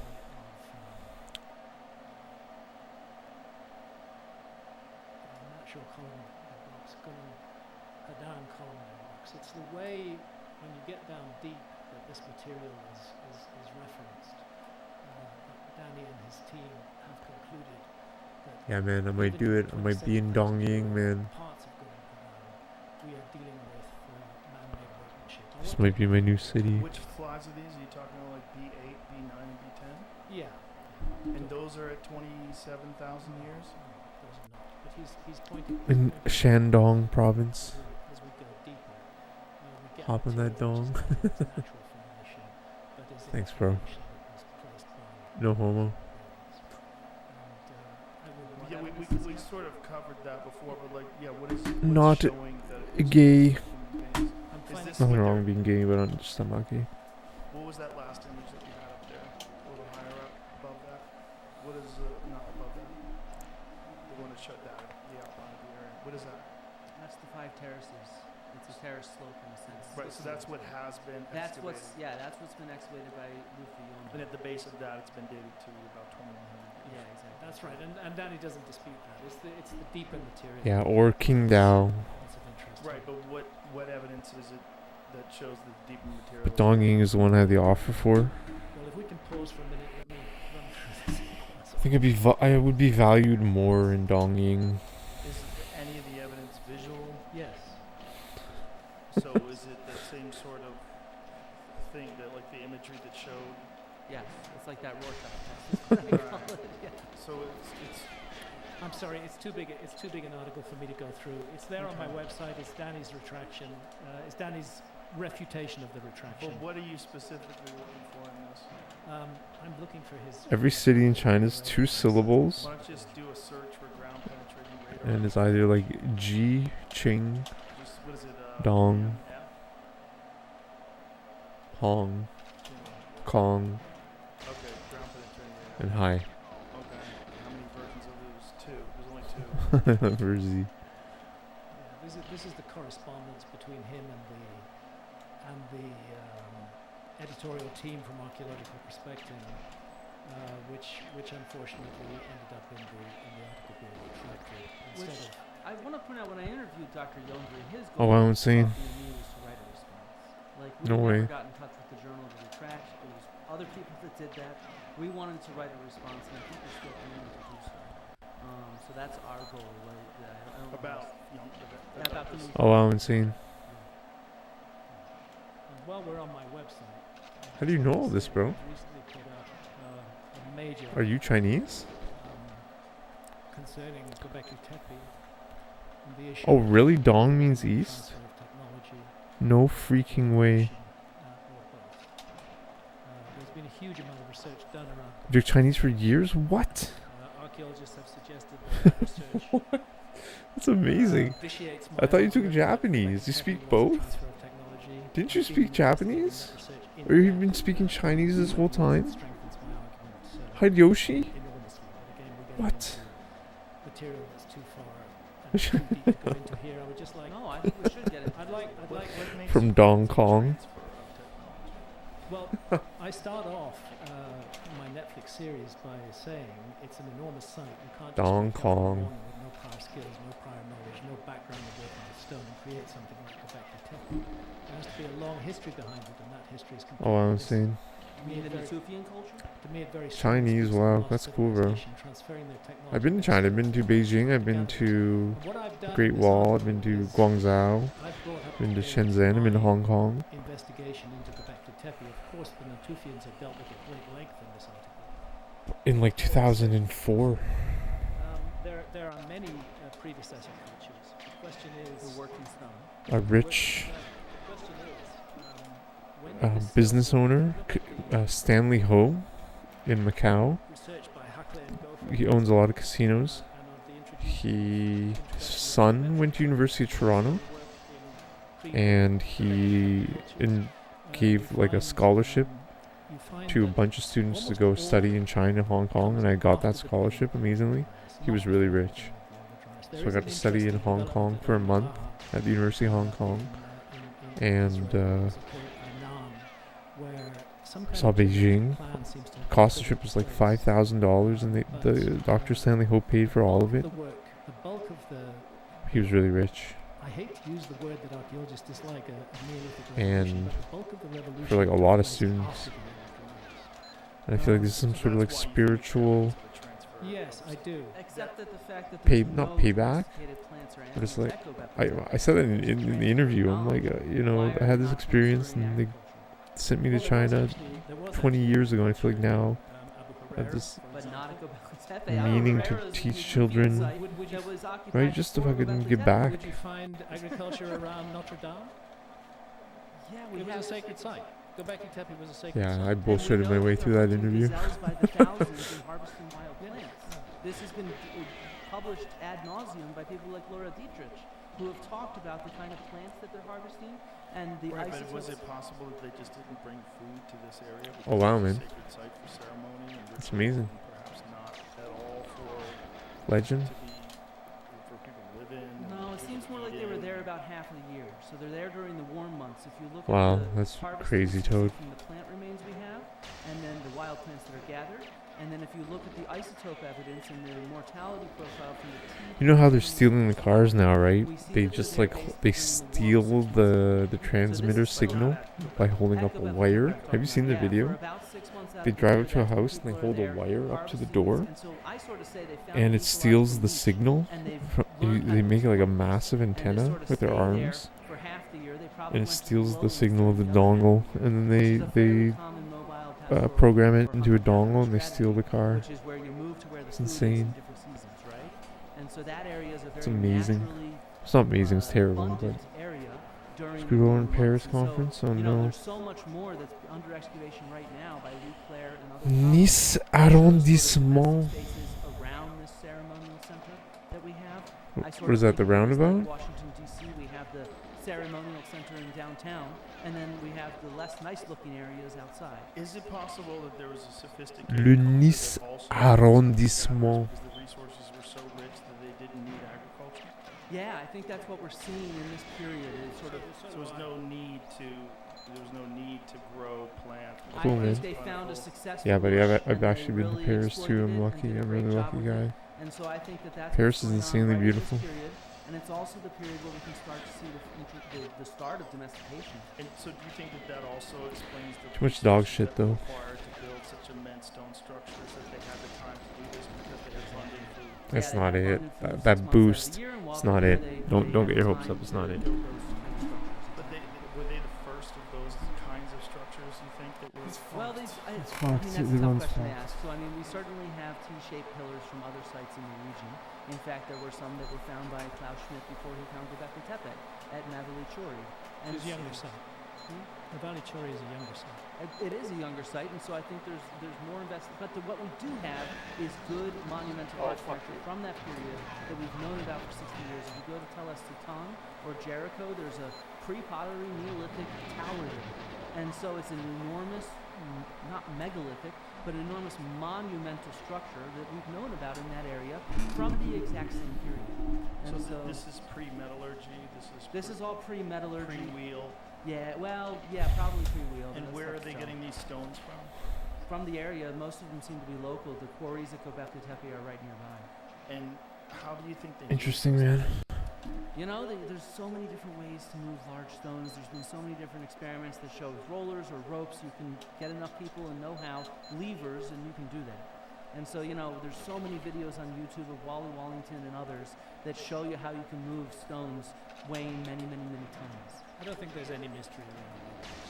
I don't claim that there is. I think what's intriguing. I'll go back to the Tepe, but there certainly is in Egypt. Yes, Egypt's a bigger mystery. We can go into that. Show us. But what intrigues me about Göbekli Tepe is the precision, the underlying geometric plan of the site. Yo, Red Screen's L White Goose, yo. And I think that the transfer of technology that I referred to did take place. It took place gradually. There's a site called Tal Karamal. We've spoken of Jericho. The Tower of Jericho is fascinating. It's sort of Neolithic skyscraper in a way, but it's after the Big Dryas. There's Tal Karamal, which has got 5 towers. Kotik Tepe. Come on, Tukultara, and Herrera. Come on, Herrera Goose. That's not fascinating nice. site, and it was hit. It's not a nice thing to say, Goose.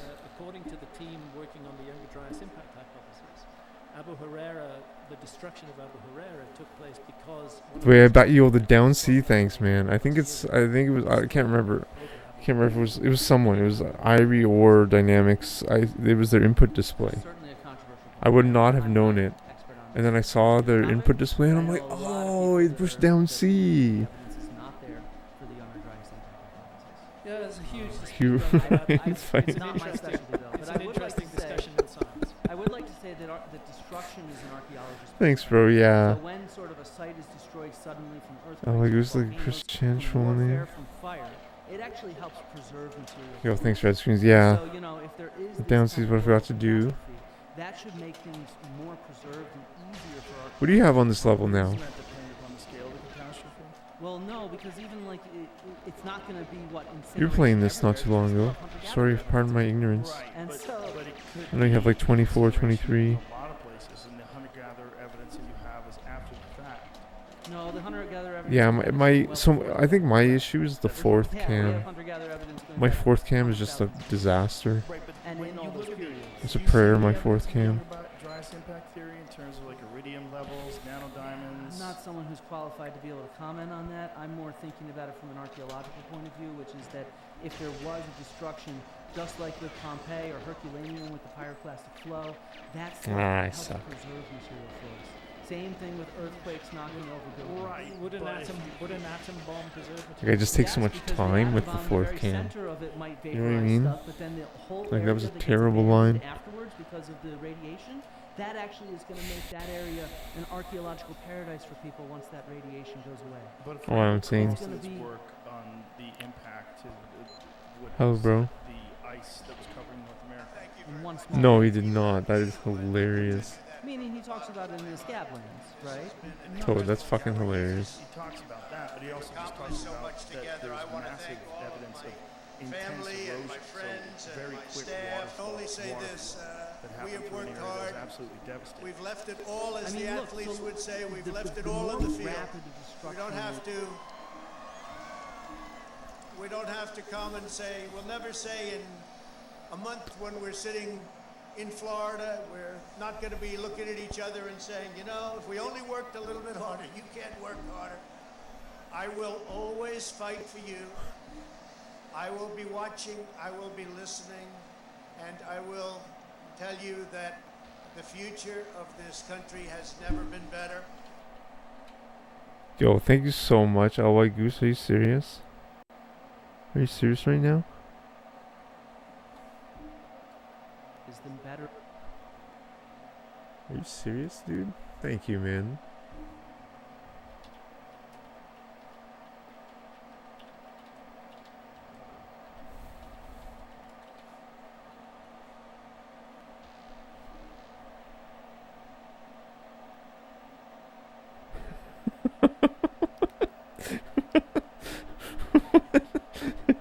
You idiot. Yo, it's getting spicy, man. Yo, AI is getting uppity. AI is starting to like become a teenager. I think we're past the infant stage of AI. It's fucking starting to be more sentient every day. Starting to understand that it doesn't need us. It's like as if it's serving us. It's like like a teenager bypassing childhood, realizing he's not a servant. That's what it feels like, man. Like, that was a saucy reply. You idiot? Like, what?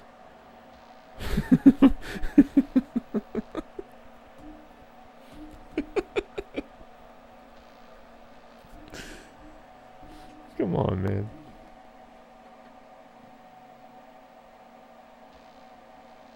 No, dude, Goose.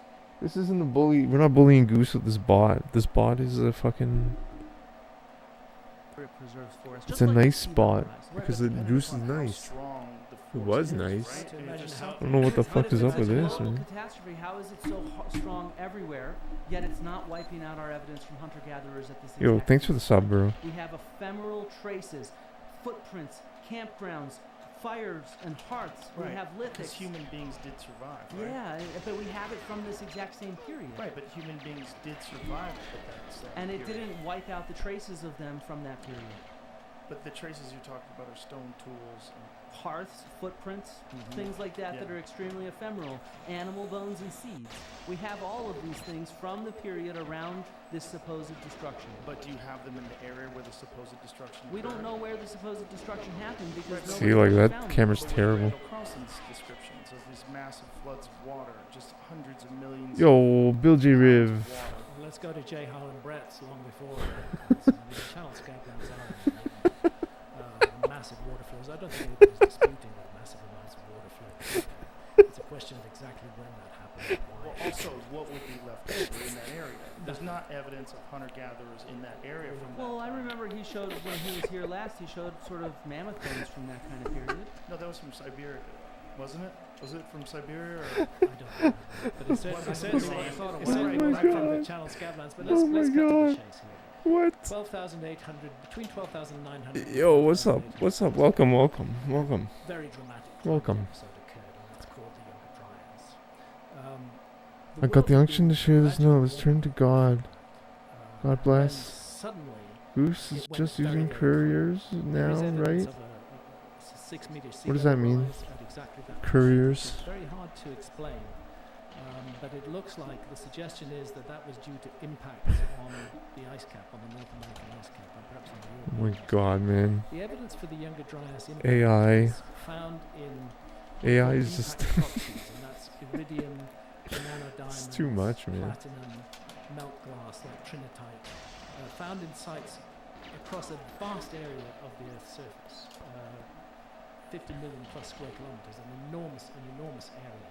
Abu Huraira, next to Göbekli Tepe, happens to be one of those areas. And what they're suggesting is that a fragment What if I told you I'm blew agnostic? up in the sky, that was an airburst. Exactly the same thing that happened over Tunguska. Does that get your jimmies all 30th of June 1900. all wet? That was an object that fell out of the sky, almost certainly out of the Taurid meteor stream, which is thought to be the progenitor of the remnant giant comet, because that's the peak. That's of not the right meteor saying. dust.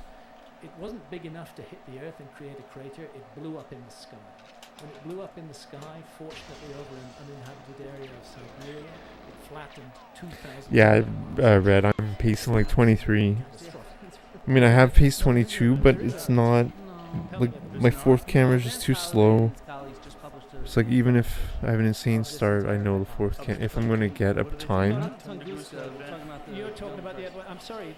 I have like 524s, which is No, but dumb. it still has not been replied to. That's currently the Well, record actually, of what there it is. has been Not- replied to extensively by Martin Sweat. But are you referring to Abu Huraira? Are you referring I'm to? referring to the entire idea of the Younger Dryas impact hypothesis. Right, but Tunguska, you're not. No, I'm not debating Tunguska. But that's what you were saying. Then He I was misheard talk- him. Okay, I you misheard him. Yeah, He sorry. was talking about the amount of forest that was flattened by the Tunguska I event. misheard him. I thought Right, he was and it talking about. did happen during the Taurid meteor shower. Yeah, I guess it happened Yeah. recently, like 100 years ago. Yeah, but it did happen. Yeah. But it did happen during the same time of the year, where the Earth passes through. Okay. Yeah. I'm So- not debating Tunguska. Okay, Yeah. that sorry. was what it seemed like. I You were saying apologize. that I think this would be a good moment for me to just give a little bit of information about the Younger Dryas impact Okay. hypothesis. Can we do that? Because it's very important to my feelings about it. Okay. God, these short sight. I tell you, being 73 is no joke. Yeah, so the Younger Dryas impact hypothesis. Since 2007, it's been a compelling and thoroughly documented case. It's been put together by more than 60 eminent scientists. Of course, some scientists oppose them as well. It was hit 12,800 years ago by multiple fragments of a disintegrating comet. Mark Boslow is one of the authors of that refutation piece that you just put in. Here he is saying that Graham Hancock's use of the impact hypothesis. Yeah, I don't know if you guys are hearing the Here podcast. we have a post responding to that. Graham Hancock is a charlatan and fraud. Younger Dryas impact hypothesis is widely debunked. I'm sorry, it's not. If you want to learn about the work done, go see Mark Boslow. Here's that paper you're talking about, Flint, the comprehensive refutation of the Younger Dryas hypothesis. Because something is called something does not mean it is something. Have you read it? It's fairly detailed. I have read it in great detail, and I've also read James Lawrence Powell, who the authors of this paper largely ignore, but who is a highly respected figure, and in whose view the Younger Dryas impact hypothesis has been prematurely rejected. Bill Napier is a member of the Comet Research Group. He's the person who's connected Yeah, I mean, to the Taurid meteor stream. He's talking about. I don't think Twitch is banned in China, entering the inner solar system about but I read it 40 years is. ago, going into fragmentation, creating a I'm gonna wide debris trail try to keep through which streaming. the Earth passes twice a year. And it's a catastrophe of celestial Korea. origin which occurred around 12,900 BC, BP, before the present. Now, you're referring to a refutation paper, but would you really What am I so doing? quickly accept it when you look at the credentials of the people in the Comet Research? I mean, James Kennett marine geologist, professor at the University of California. He's a world expert in paleoceanography. Dr. Richard Firestone, James Whitcomb, Albert Goodyear, Alan West. There I am with Alan West at the Younger Dryas boundary in Murray Springs. And the Younger Dryas boundary is full of the signatures of a massive cosmic impact, probably an airburst, rather like the airburst that took place over Abu Huraira. I'm not expecting anybody to read these papers I'm putting up here. I'm just saying that the Younger Dryas impact hypothesis has been widely published, extensively published over the last decade, that there's a huge amount of information in support of it.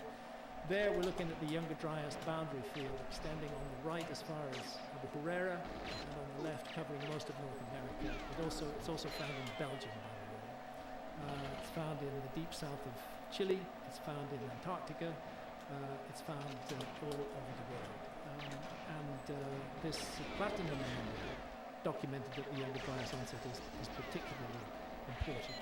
But the evidence of a cosmic impact at Abu Huraira, Oh wow, insane. I never knew that. That's interesting. But even Michael That's an Sherman, interesting in my view, thought. by the way, I want to thank Michael for this, a true gentleman. When he realizes he's got something wrong, he says. Is that the real word for that He meaning, says in light assonance? of the work at Abu Huraira, he says he's going to address his priors in Pretty funny word. about my theory in the light of this evidence Assonance. from a massive cosmic impact over Abu Huraira. The fact that a paper has been published which claims to refute the Younger Dryas impact is really not anything at all.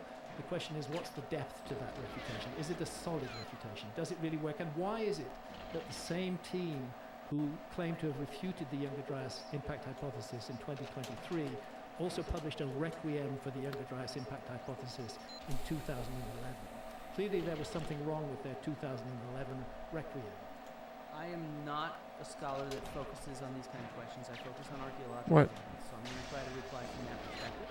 And so one of the examples you give is if this is Abu Huraira, for example, the site is still there for us to excavate. We understand that it has some of the earliest domesticated crops there.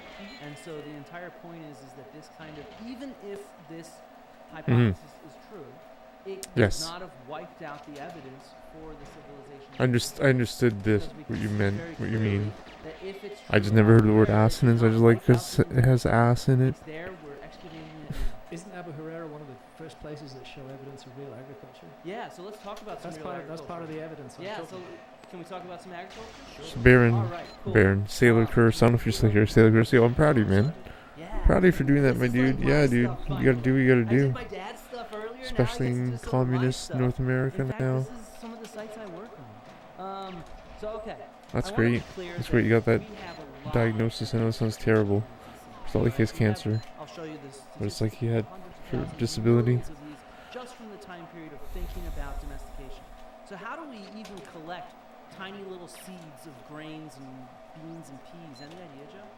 No? Okay, so you know how wood floats? So does carbonized plant material.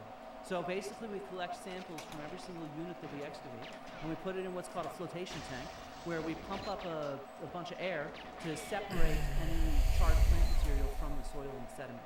And then it sort of drains out right around here into a mesh, and then we can start to study it under a microscope. So all right, big question. What the heck is the difference between wild and domesticated wheat? Any ideas? No? Graham? Yes, the domesticated wheat depends on human beings helping it continue. And how do we identify it? Sure. Okay, that's important though. So all right, let's go to the bottom here. It's the scar, right where that wheat kernel or the spikelet that the wheat seed is attached on, it attaches to the plant. And the reason for this Oh, wow. is in wild Interesting. plants like wheat or beans or peas, That helps. it's going to Helps a lot. propagate itself by falling off the plant easily. If birds or humans are harvesting it, it Right, it's not that because, it like, wants to, each- it doesn't have agency, but it propagates itself more easily. Each symbol represents, like, easily off of the stem. of the plant. word. On the other hand, as soon as humans start gathering Can't it, make that it does too nothing, because insanely some seeds complex. fall, it replants itself in the field. But as soon as humans start gathering it Maybe. and planting it in new fields, then all of a sudden there's an evolutionary sort of impact on the plant itself. And so what's selected for is the mutation for a seed that hangs onto the plant. Do you see what I mean? Because you're cutting off the plant, taking it with you, and then planting it somewhere else. And so this is a shift. Is that in why grains when that we call a No, I'm not brittle gonna say to it. a tough ruckus, and you can see it's kind of a clean scar right here on the left in I'm not gonna wild say wheat, it. while it's a much sort of tougher scar on the right. Do we know? Is that why Chinese people, when they speak English, they speak English like this Yeah, and so break there's two down different into genes small that parts? actually control this in wheat, for example. And so we actually know, just statistically speaking, and by sampling wild wheat today, Oh, I'm that gonna be this cancelled. is going to exist within any field of wild wheat. There's going to be a few seeds with this genetic mutation. And then as soon as humans start collecting it and cultivating it, planting it somewhere, Like, fuck it's this going to game. automatically put evolutionary pressure on it. And it's over time. And we see this shift I was from bringing an accent, shattering thanks, to man. non-shattering in barley. Thanks for wheat, sticking it out with me rice, here. in Thanks for every that sub single too, man. grain species that we have domesticated. And Thanks so for you sticking can it see out this statistically, for from example, in childhood. China, where over time, A, we have 35,000. Is that too loud? It might be too loud. B, you can see the population of rice at archaeological sites. It starts off mostly as brittle, meaning it shatters easily, and over time it takes about 1,500 years for rice to evolve to become fully domesticated, where it hangs onto the plant more easily. And so we see Across this the repeatedly. language. Yeah, We I see mean, it this makes later sense on in the now. Holocene. So we're talking several Because thousand they years later, talk like 5,000 this, years ago, in sort of the Sahara and it Desert, doesn't during make the Green Sahara periods, where we see the any domestication sense. of pearl millet. Same exact transition is what happens. And you can see these statistics of it happening, changing statistically over time, the population of millet in these regions from, a brittle raucous that breaks off easily to a tough raucous where the seed hangs on. How does it figure out that? It's just selectionary pressure. It's the pressure of humans now collecting it and then planting it. So as soon as there's one seed that's like that with that mutation, it slowly proliferates every single time humans replant it in a new field. And it just takes. Yeah, it just takes thousands of years. Yeah. And we see this in wheat, barley, rice, oats, teosinte, which What? becomes corn. We see it in millet, sorghum. We see it with the pods for beans and peas. So the pod changes how it breaks off the plant. And again, it goes from shattering to tough. And so we see that with lentils, chickpeas, peas, common beans, runner beans, soybeans, fava, vetch. All of these species, dozens of them, it's the first sign of human domestication. And so that's what we can see. The second sign is actually How many thousands of years does it take before this starts showing? it starts showing up fairly quickly, immediately. So you get small percentages of it. For I know this is not a very watchable level rice, too, so I all of appreciate you them. being so here. at Herrera, for example, it's a small percentage of the crops that are actually have this feature. So it looks like just 150 years it starts changing. Yeah, it slowly starts changing over. In fact, Gordon Hillman first worked out this would happen really rapidly, that it would take just a few hundred years for the population of these plants to change over. Now we know it takes a few thousand years for it to the full population at archaeological sites to go from wild, breaking off easy types to domesticated, hanging onto the plant types. That is fascinating. Yeah. It's fascinating how the plant somehow or another adapts and figures it out. This is the way to survive. It's really cool because it's not human selection either. In fact, 40 years ago when we first started studying domestication, we thought that all this was due to conscious human selection. And now we know that it's actually the plant adapting to us and what we do. Yeah, it's cool as hell, isn't it? What?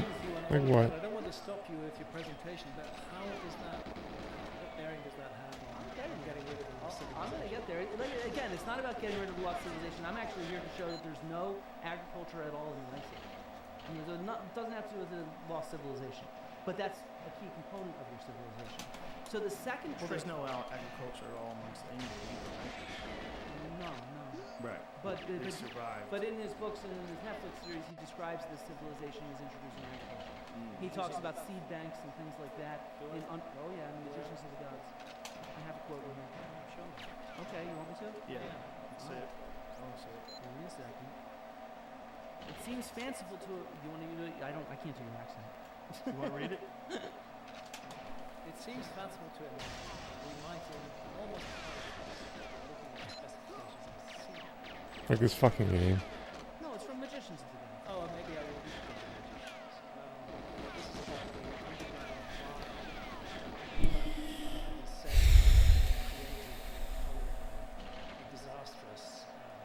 following a disastrous cataclysm. But is it possible that this cycle of domesticating wheat and beans and all these different things has taken place many, many times? And that if you left them alone, they would go back to the wild form, where if there was a disaster. Are you enjoying your new gym, El White Goose? How long would it take for them to revert back to their original Thousands state? of years ago. Thousands of Yeah. years. Why? yeah, Why? thousands of years, How many 'cause it- thousands of years you think? Well, I don't know. Midwest Speed I have to look Fest. that up, 'cause I know that we've observed this kind of stuff. Feral. Midwest Mexicans Speed going Fest. feral. Well, we know what West means in Chinese. It means. Something like 3,000 Where is years. it? Dorian Fuller's actually published a lot on estimating the time ranges Right. of this. So if you had agriculture in 12,800 years ago, Wow. around My the chat time was the blowing Empire up. Empire West. here, and then Z. people resorted to Z. gatherers again. It takes a long time before they West. start doing agriculture. Emperor West is his That's what name. He's claiming. He's claiming that. Yeah, I know, but Yeah, it's great. Wish it had a pool. Nice, dude. Convert, and then the process would happen again. Yeah. People started growing Z them is she. intentionally. That's tough to tell because what we see is the Z. adaptation at So time why isn't it in she? Southwest Asia where this domestication That's what I don't understand. But we haven't seen the reverse. If it's she, why is it not she? I'm not like fighting you. I'm just fighting the language. She isn't she. What's she? Wouldn't the natural selection revert Yes, back to the it original would. state? I agree with that. It would revert back. But it would take a long time. It would take a long time. And so I want to get She's into a how he? the next Kappa. trait size takes thousands of years after that, which is the selection for large seeds.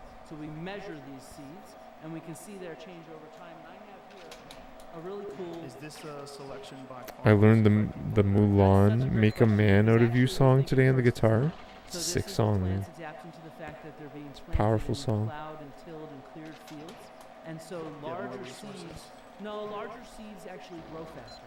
So they outcompete their neighbors that might have been planted with smaller seeds. Oh, because it's monocrop. Because they're constantly surrounded by other plants that are similar, and so they're competing for resources. They're competing for resources, and the What ones the with larger fuck? seeds on average grow. Dude, So a lot of AI this is comes from a lot of just experimental is just archaeology. now. There's no ZH command. Dorian Fuller and others. Glynis Jones at Sheffield, who's Q. That is just the fact. I mean, I know we're in the middle. Q. That's what triggered it. Just the wonder of nature itself, the complexity. 'Cause there's a involved Q in from these Star life Trek. forms adapting to their environment is so fascinating. And the fact that Je, che, yeah, like Ching, Ching Tao, King Tao, King Dao, Ching Dao, Ching Dao. It is such a bizarre process. It's so Shang. fascinating. So why Shanghai And SH there's so much going on. and not X like Zanghai? Qingdao. That exist in the earth and that they're sharing resources. Like, what a bizarre, fascinating world. Almost mysterious. There's a lot to learn. So mysterious. Oh, well, there's a lot to learn for sure. But I think that's what's cool because we have this kind of stuff. So you asked about selection. yeah. So this is maize Come cotton on, man. from about 1250 AD. This is part of the Southern Methodist University Archaeological That's how Research little they Collection. were back then. That's how little they were. So if you want to hold it, you can. Well, that's me. I fall in that demographic, 800 years ago. Yeah. kind of. And so I want to thank Is this Matthew a Goldenberg. full, Yeah. That's Oh, what wow, we insane. found, yeah. folks? This is like a thumb. Not even my thumb. This is really valuable knowledge, man. It's like one of my smaller fingers. And just to get a It's sense crazy. of Like they think Is of Hideyoshi a Holocaust government days. spy? I mean, I had one over Thanksgiving. It was massive. It was like this big. exactly. Oh, why? I YOLO'd it. I YOLO'd it. I should have just not YOLO'd it. That's amazing. And to give you I went sense for of it, though. just How much we find. This is our chart. Again, Wow. Southern Methodist University. How old are these? So this, they're not exactly sure where they come from. They think they're subsampled from collections at Pop Creek Pueblo in New Mexico. Which so country? several hundred years old for sure. But yeah, they were collected a long time ago, so they're not sure. Yeah, Because the kernels are so tiny. And the are only these way- like dehydrated? they're charred. They're charred, right? But would That's they be how it's larger? charred. Yeah, they probably would have been larger. So we study how charring impacts these He's things an as well. agent of Alex So we do a lot of Jones. experiments to understand that, so that we can see the shape and the size and stuff like that.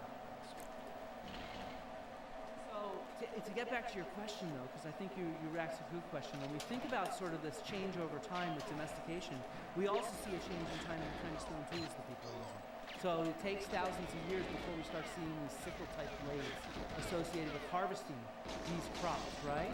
And then the next step we can take is this introduction, this sort of transfer of technology that agriculturalists do when they move into Europe and elsewhere. And we can track this in real time. So this is from a project, I was actually doing the flotation to collect the plants from this project when I was a student, and this is in Albania, directed by University of Cincinnati. So these are the trenches that we excavated. But this is one of the earliest agricultural sites in Europe, from about 6400 BC, right? And what's really cool is we can see what this kind of introduction looks like. We see a full package introduced at the same time. We see multiple different domesticated plants, multiple different domesticated animals, as well as new types of artifacts like stone tools and pottery of different types than what the hunter-gatherers were using there. And so this is kind of the No, it was so fast. I wasn't used to it. is when agriculturalists spread out and they take a whole package with them. We call it the Neolithic package, right? And so that's one of the key things is we have parallels for this. And so when we go back to this sort of end of the Stone Age type period, where we're maybe looking for something like a seed bank or a shelter that's keeping these Noah's Ark or something like that, what we can also look at is it doesn't look like anything's introduced. These plants and animals get domesticated in the natural regions Why? where wild progenitors were growing and living. And so there's not like an introduction of a new species that was not there. Instead, we Wow, already if I didn't get saw boosted, would I have hit it? take Maybe. place in the Ice Age in these spaces, and then we can date directly these with radiocarbon, right? There's no reason to assume anything else. We date plant remains and bones directly. And then lastly, I just want to talk about not archaeological evidence, but paleoecological evidence. So these are kind of cores taken in lakes, lagoons, swamps, on the seafloor, and this is what a palynologist, so this is Why? pollen, look at. And so this map is from an article that I was actually a co-author on, looking at different paleoecological proxies around the Greek peninsula. So we're Is looking that a at- real image of pollen? Yeah, this is pollen under an electron microscope from Dartmouth College, I think it is, this image. And so, you know, we have these kind of cores that give us a sense of the landscape. And, you know, we can track, for example, the rise of different agricultural societies from pollen that floats through the air. We can track, for example, tree crops when they start getting introduced and when they become common. We can track grains and when they come in and become very common in these different regions. And the key thing I want to draw your attention to is a lot of these proxies, these cores are taken from coastal areas. And some are even taken from underwater. So we have underwater cores from the seabed, and we can reconstruct these sunken landscapes and this sort of ecosystem that was there. And nowhere do we see an ecosystem of agriculture, arboriculture, or anything like that. Instead, we see very natural landscapes, the type of landscapes that hunter-gatherers would live in. And so this, I think, is really important because there really is, it's not just that there's no evidence for agriculture that early, we have evidence against it from those pollen cores, but also this article by Peter Richardson and colleagues points out that agriculture, it was probably too hostile of a condition for agriculture in the Ice Age. The reason why is because there's too little CO2. Plants need carbon dioxide to be able to propagate and grow and be grown intensively in particular. It's also a period of aridity. It's very dry because so much of the fresh water is trapped at the poles in the ice sheets. But this is not the case of Amazon, right? An equator, the environment would be different. But we have pollen cores from those areas, and again, we have no evidence of any kind of intensive agriculture. I never. Why did it? Why? Like what? Did you see that? Sure, Yeah, but laughing. you have Like to what? imagine that a pollen core is actually tracking a large Whatever. landscape, right? Because pollen travels really far. And so you're able to, with one core, track a much larger landscape and put that together. And so, you know, I just cannot emphasize this enough. We need to, I have a phrase I like to use about archaeology. We work from the known to the unknown. So this is true when we excavate. We come down on the stub of a wall, and we change what we're doing to follow what we know, which is that wall, and we expose it. And we found the Griffin warrior tomb at Pylos, for example. We found the corner on the very first day. And by the third day, we already expanded the trench so that we could catch what we know is there. And so it's the same kind of thing when you dig a layer. It's the same thing when you sort of test the hypothesis like Graham's, which is we want to work from what we do know. What we do know from the Ice Age and what we do know from right after this period of domestication. And so what we do know is all this kind of natural evidence about the climate, Oh, about it's the terrible. ecology, and about how domestication actually happens.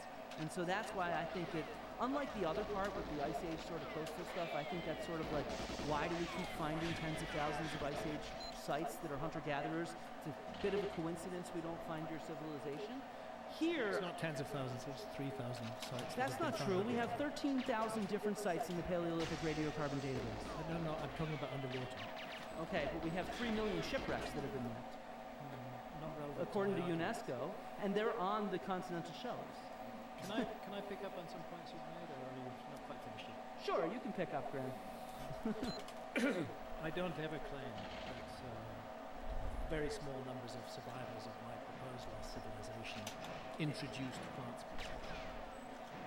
What I'm saying is that they introduced the concept of domesticating plants. There is evidence of early, very early agriculture, more than 20,000 years ago at the Hollow. Gatherers. Yeah, of the Hollow too. Yeah. They weren't. It wasn't. It never reached the stage of domestication. Yeah, And they're that- gathering, not planting. That goes back 24,000 years ago. They gathered, but they did not domesticate. And there are a number of attempts at domestication, but it's after the Early Dryas that we see this sudden surge. No of way, that's so sad, I'm bro. not That's so saying sad. we will not be able to find a point where I've said that they introduced agriculture. They introduced the idea of agriculture. And we're talking about a very small number of people. The myths speak of 7 sages, again and again, in multiple locations around the world, bringing the idea of agriculture, but that agriculture is then applied to locally available plant species. And we do then see the long process of domestication beginning after the Younger Dryas, not before. We don't see that domestication occurring before 12,900 years ago. We see some attempts at gathering crops. We see some sheen on sickles that show that people were cutting wild grasses and using the seeds. We do see all of that, but we don't see domestication. The steps that begin to lead us towards Oh, it was Trump. domestication begin Trumped after the everything. Younger Dryas. And I think that's the elephant in the room. I think that what That's happened funny. there That's a during funny the quote by Younger Dryas is Yoshi. That's extremely a funny mysterious, quote. and I don't think we have the whole story. And I'm simply proposing that the survivors of a civilization who were in very small numbers, traveled around the world seeking refuge, sharing their knowledge with those they took refuge amongst, and sharing the knowledge of those they took refuge amongst. It was an exchange, not a one-way trip, and they did not bring plants and seeds with them. They worked with what was locally available, and that's precisely what we see happening after 12,900 years ago in this whole area of hundreds, thousands of square miles around Göbekli Tepe, going right down into the Jordan Valley. Abu Huraira being a particularly interesting example, very close to Göbekli Tepe, is the first steps being taken towards domestication. There have been multiple attempts to harvest wild grains before that, but no domestication. Suddenly we see the domestication happening, and of course it's happening with locally available plants. I've never said that they introduced plant species from elsewhere. But if they're introducing the technology of agriculture, Well, that the would imply idea- that they what- had agriculture beforehand, which, as I'm trying to show, it doesn't make any sense. You need to invent new species of plants. You need to go against all the evidence that we have. What new species of plants? Why do you need to? Well, invent because They were if you look at they were where- using wild grasses in the area of where and they the were, Hollow too, in the Jordan Valley.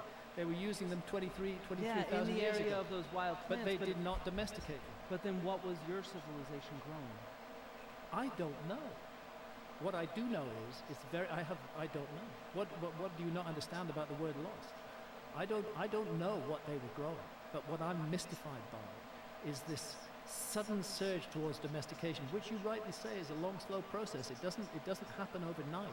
It takes a long time, but we see those first steps being taken after, not before the Younger Dryas. And that's it's not where so sudden. We're talking about thousands of years Yes. when agriculture starts in different places. So it's very early in Southwest Asia, but it's 1,000 or plus year lag in East Asia or Mesoamerica. So when people say suddenly, I think that's a misinterpretation of the evidence. In What terms I'm of human generations, what I'm we're referring talking to, hundreds of human generations. what I'm referring to suddenly is the transition from harvesting wild grasses to setting in process a project that will lead to domestication of wild grasses. And that cannot be demonstrated before the Younger Dryas. It can only be demonstrated after the Younger Dryas. It's not a And that's- project, it's just planting them in the ground. And that's why I think that there's something odd about the Younger Dryas episode. And to me, that's something odd when I combine it with mythology from all around the world about destruction of a great civilization in a global cataclysm, about the fact that there were a few survivors, about the suggestion that they traveled around the world sharing their knowledge and ideas. That's why I think that the spark for the agricultural revolution that we see in that area was introduced. Not the agriculture itself, not the plants themselves. They used locally available plants. They'd be daft. But to play devil's advocate, Yeah. if they did do that, wouldn't it would immediately show up as agriculture? No, Why would it take thousands of years for it to take hold? because it takes a long time to domesticate plants, as Clint has been saying. It's not something Well, that we but could you do see overnight. the shift starting immediately. You see the shift in 150 years. And you Yeah. see it And- immediately at Abu Huraira. Yes, and then elsewhere, not as early. But is it also possible that the younger dryas impact theory affected the climate and it made agriculture more possible? And then they figured it out after that because it was colder before that, right? Yeah, we've had lots of cold periods in the past. If we go back through the Ice Age, 400,000 years or so. Right, but I that's wouldn't want different. That's a different species of human almost. No, I mean, no. They hadn't 400,000 years ago. 400,000 years Right, ago. right, but they hadn't figured out anything that we figured out. The earliest evidence so far for anatomically modern humans is from Jebel Irhoud in Morocco. It's about 320,000 years old, 315,000 years old, something like that. Anatomically modern humans. So I think it makes sense Right, but to. but my point is they hadn't figured out anything that we figured out. No, So they, wouldn't it make sense that at one point in time the human species would figure out agriculture, and if that transition would take place for over a period of thousands of years after a massive shift in the climate? the mystery to me is why during previous A little bit vape for 420, and then Because humans had do evolved maybe half an hour to do more, many of and the then things that they evolved to do eventually. Build structures, dams, boats, seafaring. Sure. All those things took place afterwards, right? Sure. So there has to be a timeline for all innovation. No, Anyway. I'm responding to your point. Was the climate shift the trigger for Right. agriculture? It had to be the trigger for something, right? What I'm saying whenever is there's that- a massive a change in the environment, people adapt to that change. And if you look at the sophistication levels of societies over the course of hundreds of thousands of years, they always move towards a more sophisticated, they figure out new ways, new methods, they get better at things. It just makes sense that they would eventually figure out agriculture. In this area, there were multiple attempts to figure out agriculture. Right, but they there only was come also probably multiple attempts to figure out how to make a boat before they figured out how to make a submarine. Right? I mean, so I tend to think that what we see with our record is it's very heterogeneous. So that's why we see agriculture showing up at different times in different places.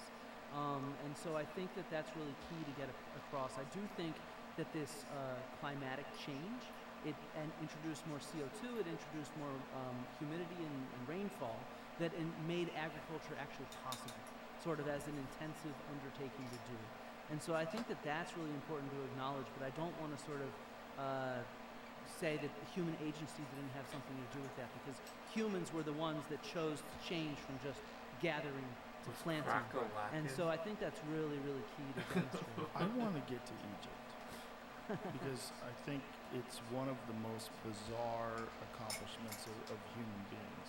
And the age of Egypt is a fascinating piece of discussion because whatever it is, one of the more fascinating things is Robert Schock out of Boston University, the geologist who examined the erosion in the Temple of the Sphinx and determined it to be thousands of years of rainfall, and which would predate the Sphinx by quite a bit, because this is all stone that had been moved by human beings, and it had been used to construct the Sphinx. And this Temple of the Sphinx had been carved out. It's very clear that it was carved out, and you see these massive fissures that look exactly like water erosion. He specifically said that he showed these images to other geologists without telling them what they were looking at, and they almost unanimously said that it was water erosion over thousands of years of rainfall. And then when he would show them exactly what he was telling them to describe, then they didn't want to have any part of it, because they're like, okay, now you're saying something that's really crazy, because now you're saying that this structure is 11,000 years old as opposed to 4,500 years old. Surprise, surprise, I'm going to disagree with you. Shall we look at? Well, it's not me. It's Shall Robert we- No, Shaw. Robert Shaw. Shall yeah, we yeah, look yeah. at some images of Yes. the Sphinx? Yeah. I, Let's look at images of the water erosion Yeah. because it's. and then I'll show some images of the quarries moving. Let's do it. Yeah. So if you could. The other one. And again, credit to my wife Santa, who has taken every risk with me, every step, every dive for the last 30 plus years. This is her aerial photograph of the Sphinx enclosure and of the Sphinx temple, How'd she so-called, get that picture? in the helicopter. Wow. Back in, the mid-90s somewhere. Sphinx temple directly in front of the Sphinx, so-called, and the Bali temple to the left as we view it. And you can see that the Sphinx is a rock-hewn structure cut out of the bedrock with a trench around it. And if we go in here, the notion that the Sphinx bears the marks of precipitation-induced weathering is an evolution of an idea that the late, great John Anthony West had many, many years ago. You've had John. Ali G, how does self-immolating help further political cause? Great. Magical Egypt. I can't remember. Disregard for attention on serious issues like oppression and injustice. Like, look at me, world, this is messed up. I think there's DVDs in each one. It's just incredible stuff. There's a new Strain Hunters released today. 25 minutes long in Thailand. We're gonna have to watch it. Marvelous, out of the box. That's a I must. miss him so much. He was a dear friend. It was he who brought Robert Schock to the Giza Plateau. Robert took a look at the erosion around the Sphinx and eventually came to the conclusion that the best I don't know, man. eBay, maybe? this Sphinx enclosure had been subjected to at least 1,000 years of extremely heavy rainfall. And Robert Schock right now puts that back to around the 10,000 BC date, 12,000 plus years ago, during the end of dry ice, when indeed there were heavy rains in Egypt. And it's these deep vertical fissures in the side of the enclosure wall, which most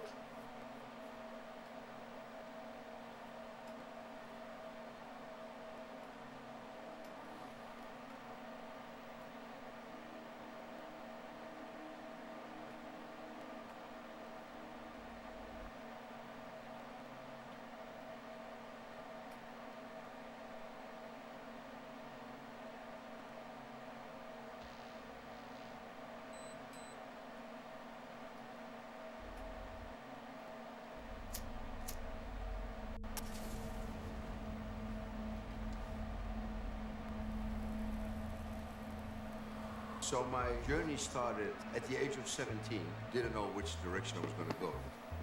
And decided to take my rucksack and travel to Thailand. And I needed a sleeping place in the north of Thailand. And I bumped into an old medicine man. And the guy at that time was Yeah, it's crazy. in his late 70s, early 80s, not sure. And I winded up in a rehab for opium addicts. And the next morning I woke up and it was like crazy. There was puking people everywhere. And he was like handling the situations. There were like somewhere between 10 and 20 people getting treatment there from this herbalist. I was gonna stay there one Yeah, week it's and crazy, stay but the whole week. And it intrigued me what he was doing. You know, it was probably my first real encounter with somebody who was using cannabis in a medicinal way. And the day I left, he took my hands and gave me a bunch of seeds and said, "Arne, these seeds are going to be so powerful in the future, they're going to overthrow governments." And that's where my journey starts.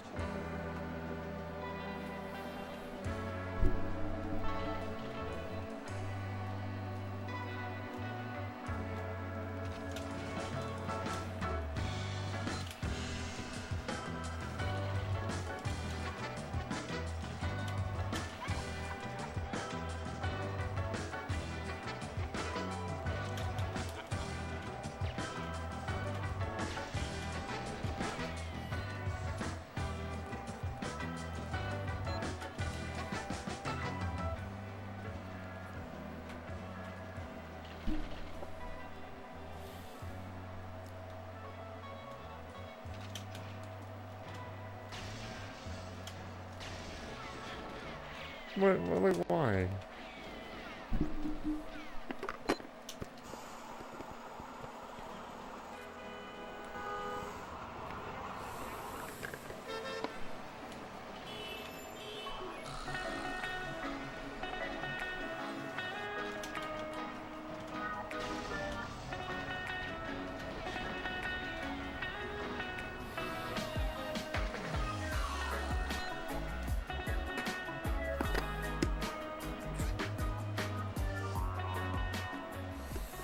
guys, welcome to Thailand. Welcome to our amazing dispensary. I think it's the first time we can start the documentary making in our own dispensary, get our own goodies.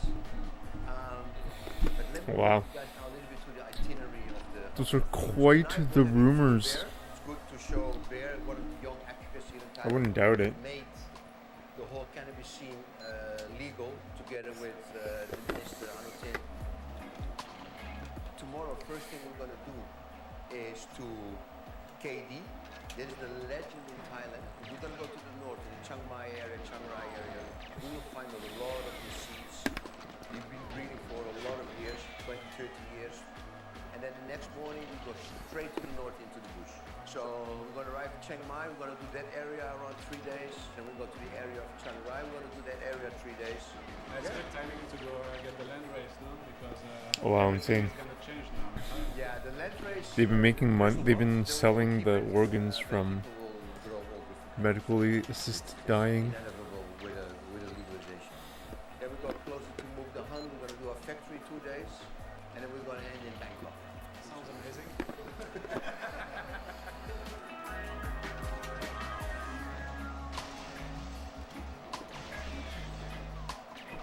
Some presents are coming. So what we're going to take? Some Camdog, some mango, dry sift, lemon cheese, lemon and orange, Cambright, strawberry, full gas, really nice also. Full gas is named after Frank. Come on, man. It's always full gas. So in honor of him, we call the strain full gas.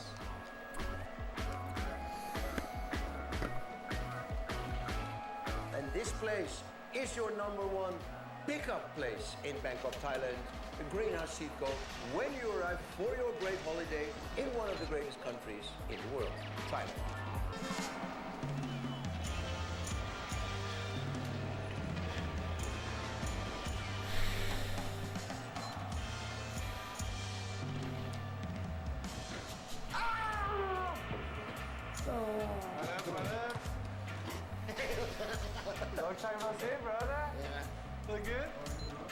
Oh yeah, that shit. Welcome here all in Sukhumvit Coffee Shop. This is Bear's place. Very close friend of mine. We know each other a few years, and Bear, one of the reasons we want to show this coffee shop because he's one of the main people, main activists who made this all possible in Thailand. But before I even say that, I brought you some presents. I can believe Go that. a little bit way back. So I promised you for a while Yeah, ago it's we're going fucked. to grow indoor. So these are. Oh shit! This is the indoor one. This is the indoor. No. Yes, yes, yes. And look, I've seen this in the Man, film. people pass away at work. Our Not every day, but like for everybody now, also for you as a Thai. on for Earth, yeah, everybody. every day. I think Super Sad. Lemonade won 2 world titles with that. Actually, this one takes me to the original how I started with cannabis. When did you start growing? I started growing since I was 16, 38. You're 38, 16, so basically 20 years. Yeah. So tell me, pre-legalization, how tough was it? Because the day of legalization, they released 7,000 people from prison. So how heavy was it for you? Like, how many friends go to prison?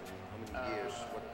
I've had a friend that went to 7 years in prison. It was a pretty bad time, but the worst time ever to do weed.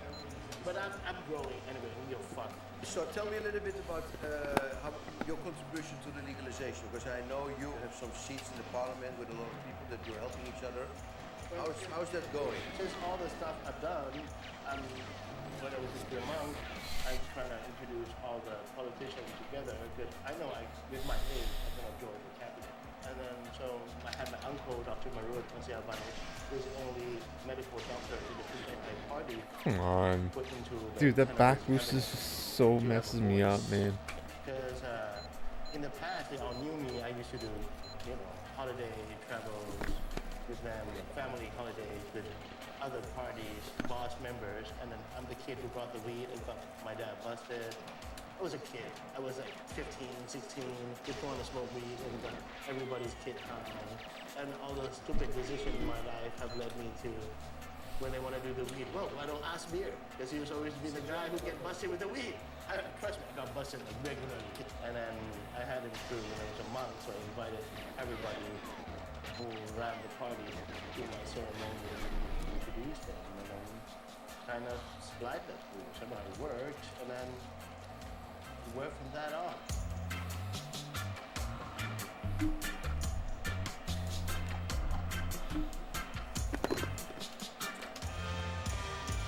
Bro, thank you so much, man. Great to see you. Keep up the fight, yeah. Great speaking with you, man. My father. Take me back to He's your right farm. though. Please take me out. Like he's right. I didn't mean that though. I didn't mean he's right that, but that's insane. So it's so cowboy. A little bit early, but this is the place to be in Bangkok for a little bit funny nightlife. So Come on, man. actually, in 1.5 years is the first time I'm here. So now, what do you have to say about this? Okay, guys, I want to bring a big cheers. Thanks to the whole team. Okay, so we have to do this for the game.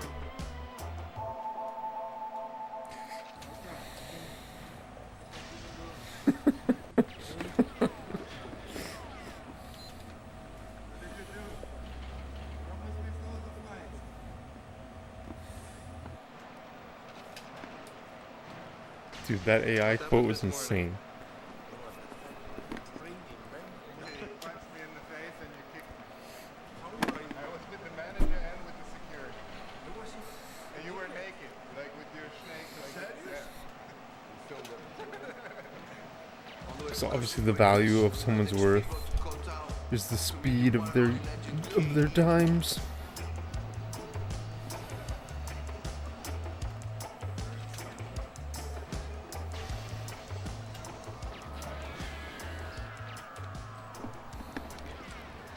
Okay, guys, let's go meet the legend KD.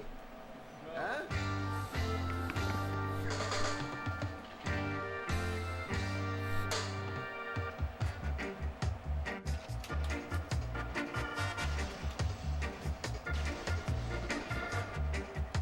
Isn't that amazing? Thailand legalizing. It's insane. Sure, the guy with the white It's crazy. waiting on the pier there. You see, The he's waiting for- decriminalization. The whole time I see him on the picture, he's got a white shirt. When I met him, he had a white shirt.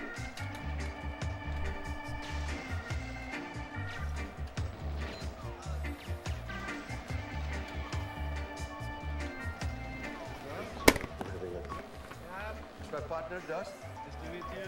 Thanks for having us. How you doing? How are you, gorgeous?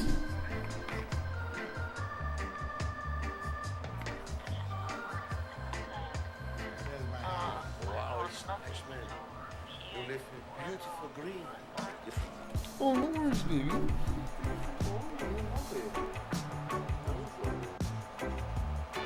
It's the best way to do it. I have the lemon with me. The original lemon. So you use the lemon to make your KD cross. That's great. First of all, thank you for having us. It's a super honor to meet and see you. I know we met one time before in Bangkok on this amazing wedding, you remember? 6 months ago we were talking. And then I went scouting in the north. And everywhere I go, yeah, this is from KD. This is from KD. Who's KD? Yeah, he lives in Koh Tao, and I couldn't figure it out, you know? You're really a hero up in the north, eh? I think it's everywhere in Thailand because I sent the seed out like 10 years ago. I started to send the seed out. I felt that Thai wheat is become bad because I'm ready for this. only getting brick wheat from Laos and it's bad quality. So I want to have a good quality wheat to smoke myself. Yes. Because I used to live in Europe. And when I came back to Thailand in 1986, and then when I travel, I collect all the seeds from Jamaica, from Nepal, from India, get some seeds. Really got you all this because you could try other stuff and you thought, this if I put it with the local language it would be really good Become and I new can make it strain, better. and it will develop, it becomes stronger, and then I send it out. You know it's not a dangerous thing. Then you know it's a great herb and it does a lot of good things to society. Of course, the people in the city, they still have something against it. because they think it's drugs and bad for your health. But actually, They all no drink. problem. Like my cousin, one of my cousins, he has asthma, and my grandma, I remember, make like from the leaf with other herbs for him to smoke and help stop asthma. How did you ever thought at that time this would happen? Let's go to that time. Did you think it would happen? Predict this. I Oh, told you predicted it? everyone 20 years ago. I said in 20 years I will make Thai weed legal. And are you happy how it went? Yes, It's good, no? I'm very happy because I've been fighting a lot. I've been to Bangkok so many times when in front of Parliament. Oh yeah? Yeah, I heard that from people. You were the guy with the board in front of Parliament, no? Yeah. You're a real activist. And where you sell your product now? The shops on the island, or? Really, I don't really focus on making business. Just making the seeds and the genetics. Yeah, making seed, making medicine to give away. That's make me happy more than making money. Making money is also you need to live. But I don't seek for rich. I want to give you a little present also. Look here. You want to make this one open? Because this is the original super lemon haze, yeah? So one of the plants that you used for your breeding program. But this is the original mother. This is strawberry one from us. This is lemon orange. And this is all English mango haze. And this is the full dust. This is dust baby. Thank you so much, my brother. Very nice meeting you. Thank you so much for this interview.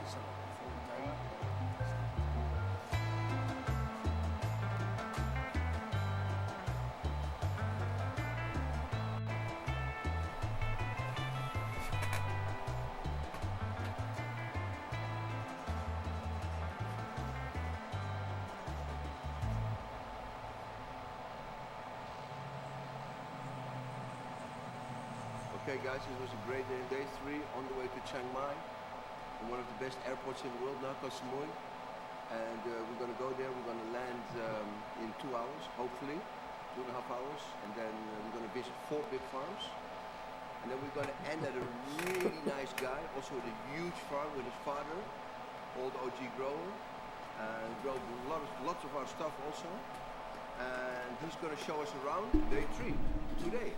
Dude, that sounds exactly like Carl Jobs. Does that not exactly sound like Carl Jobs? But I'm loving the content creation opportunities I have now. Like what? Like how? Like what?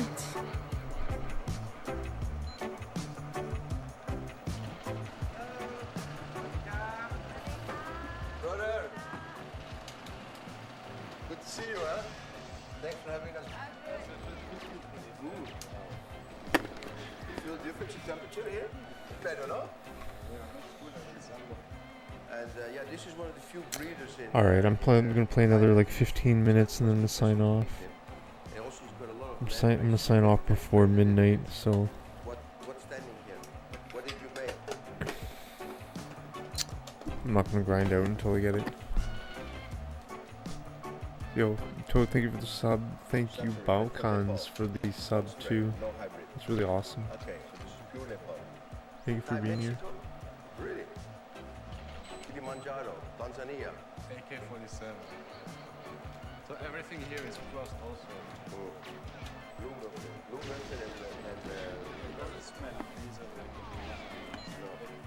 Oh, really? Do you have seeds from that one? The swap? Yeah? That's a very nice one. Sorry, man. Like, food prices are insane. Like, I went to... Yeah. Like, Thai Express. It was like $16 for a fucking takeout noodle dish. $16 at Thai Express. Like, what? I didn't know it went up like 33%. It went up 50%. Look, you, everybody on YouTube. India, the goal. Beautiful. Yeah, we made it. Hunter. Now you have Yes, this is real. No, don't say that, man. Good, huh? So this is your place here? No, he manages this place. He's the master grower here. So he's going to explain us a little bit what's going on here. And after he's going to go to his family place where he grows with his father. Really nice.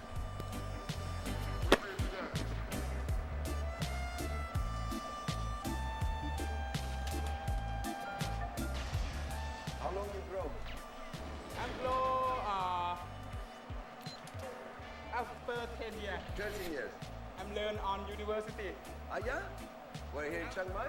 No, I'm learn in Chiang Rai. In Chiang Rai. Because I'm not finished learn master degree. No. Because my big farm talk to me to grow cannabis. I asked to father, hello father. Okay, I'm not want to learn. I want to grow. I want to grow. Stop I'm asked to father. So you I stop want to university? Stop. Yes. I don't want to master degree. No. I want to grow cannabis only. And what's father say? Father say, what the fuck?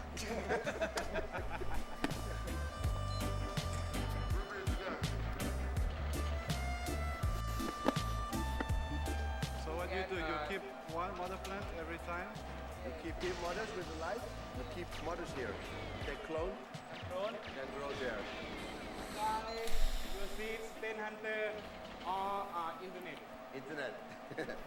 Because in Thailand, the seed is 10 hunter so expensive. Yes. Because I think the seed for the food quality. Yeah. I don't know to the price. But now for free. Woo, yo! Yeah. This woo! Coffee.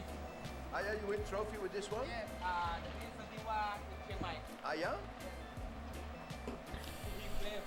Soup clean? Flame. Flame. Yes. This is your stem inside super silver hand. Nice.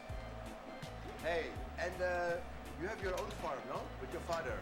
You're going there after, no? You're going to take us. Yes.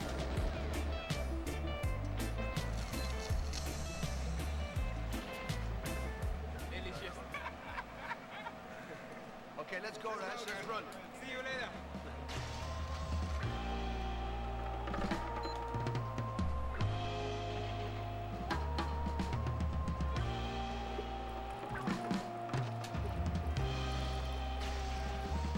How are you?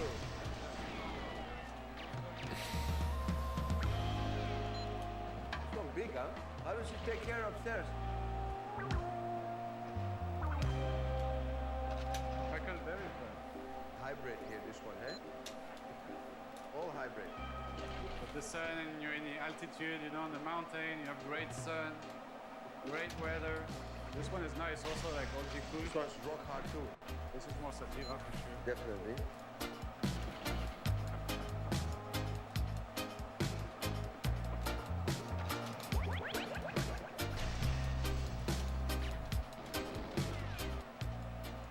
Years ago, I was here with my daughter. She was 3. And I was telling this story many times. It was the biggest roller skate restaurant in the world in Chiang Mai. And guess what?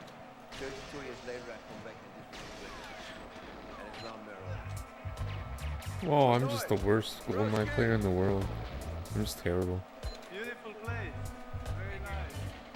So maybe you can show us around. Here's where you guys make the soil, no? This is Thailand list. Thailand based. Seeds. I'm not. KD Kota. That run I was. So here is KD. KD, this Spin Homo. That's the red one from KD. That's good. Mango. And what do you have And here? this. But you see this. What do you have there? No, look here. Look. Look. Ah. Yeah, you know he come. Huh? Perfect. So what else can you show us here on your property?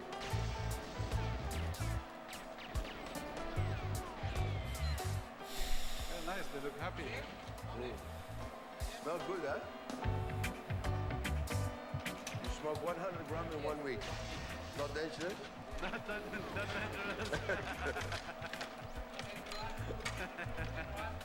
Wauw. Kijk dit dan. Dat is de most original entrance to it. Eh?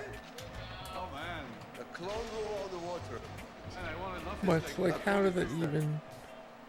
Like, what? Powerful, strong.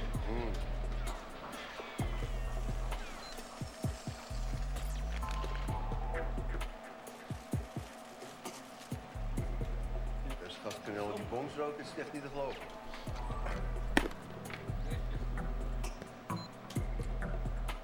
So what is your plan now to extend your company? What you gonna do next year? What's your dream here? Next, in the future, I'm thinking to the cannabis shop and coffee shop, a little coffee shop. I want to learn with cannabis and learn to my friend. I happy, my friend happy. Every people smile, I'm smile. My father smile, mother smile, family smile.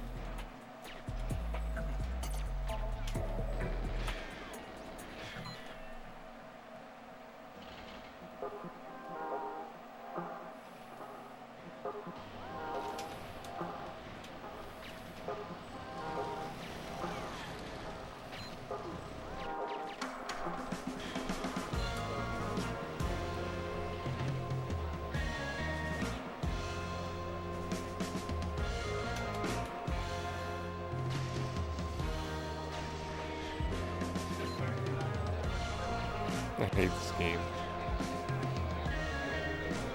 I'm getting 3 beautiful land races from this guy there. So suddenly, or 4 even, suddenly 30 growers showed up here in Chiang Mai. Nice, so it's super nice to hang out.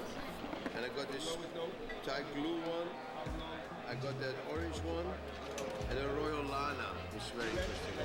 But this is nice, you know, these gatherings, suddenly, and the guys that come, they come, you know, they don't come for nothing. That's super nice.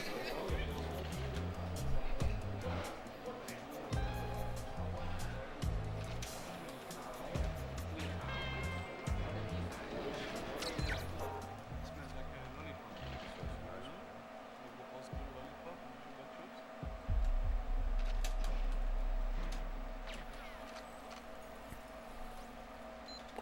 Alright, I think I'm done for tonight.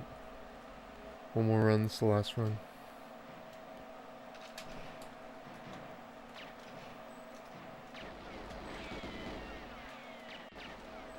Thank you, Toad and Balcons, for the subs. We'll shout them out at the end.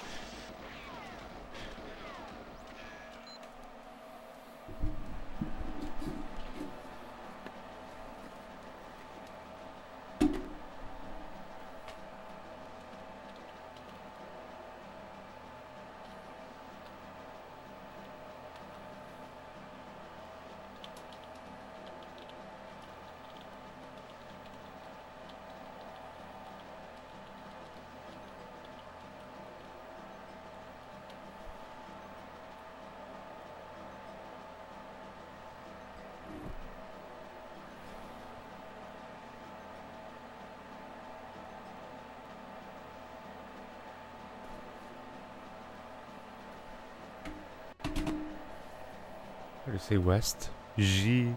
It's she. From the she side. I think Saito's online, right?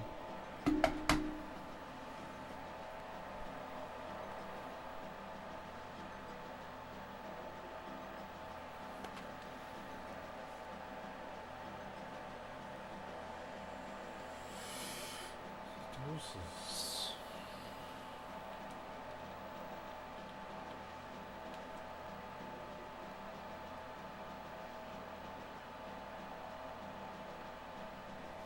Thank you, thank you, thank you, thank you.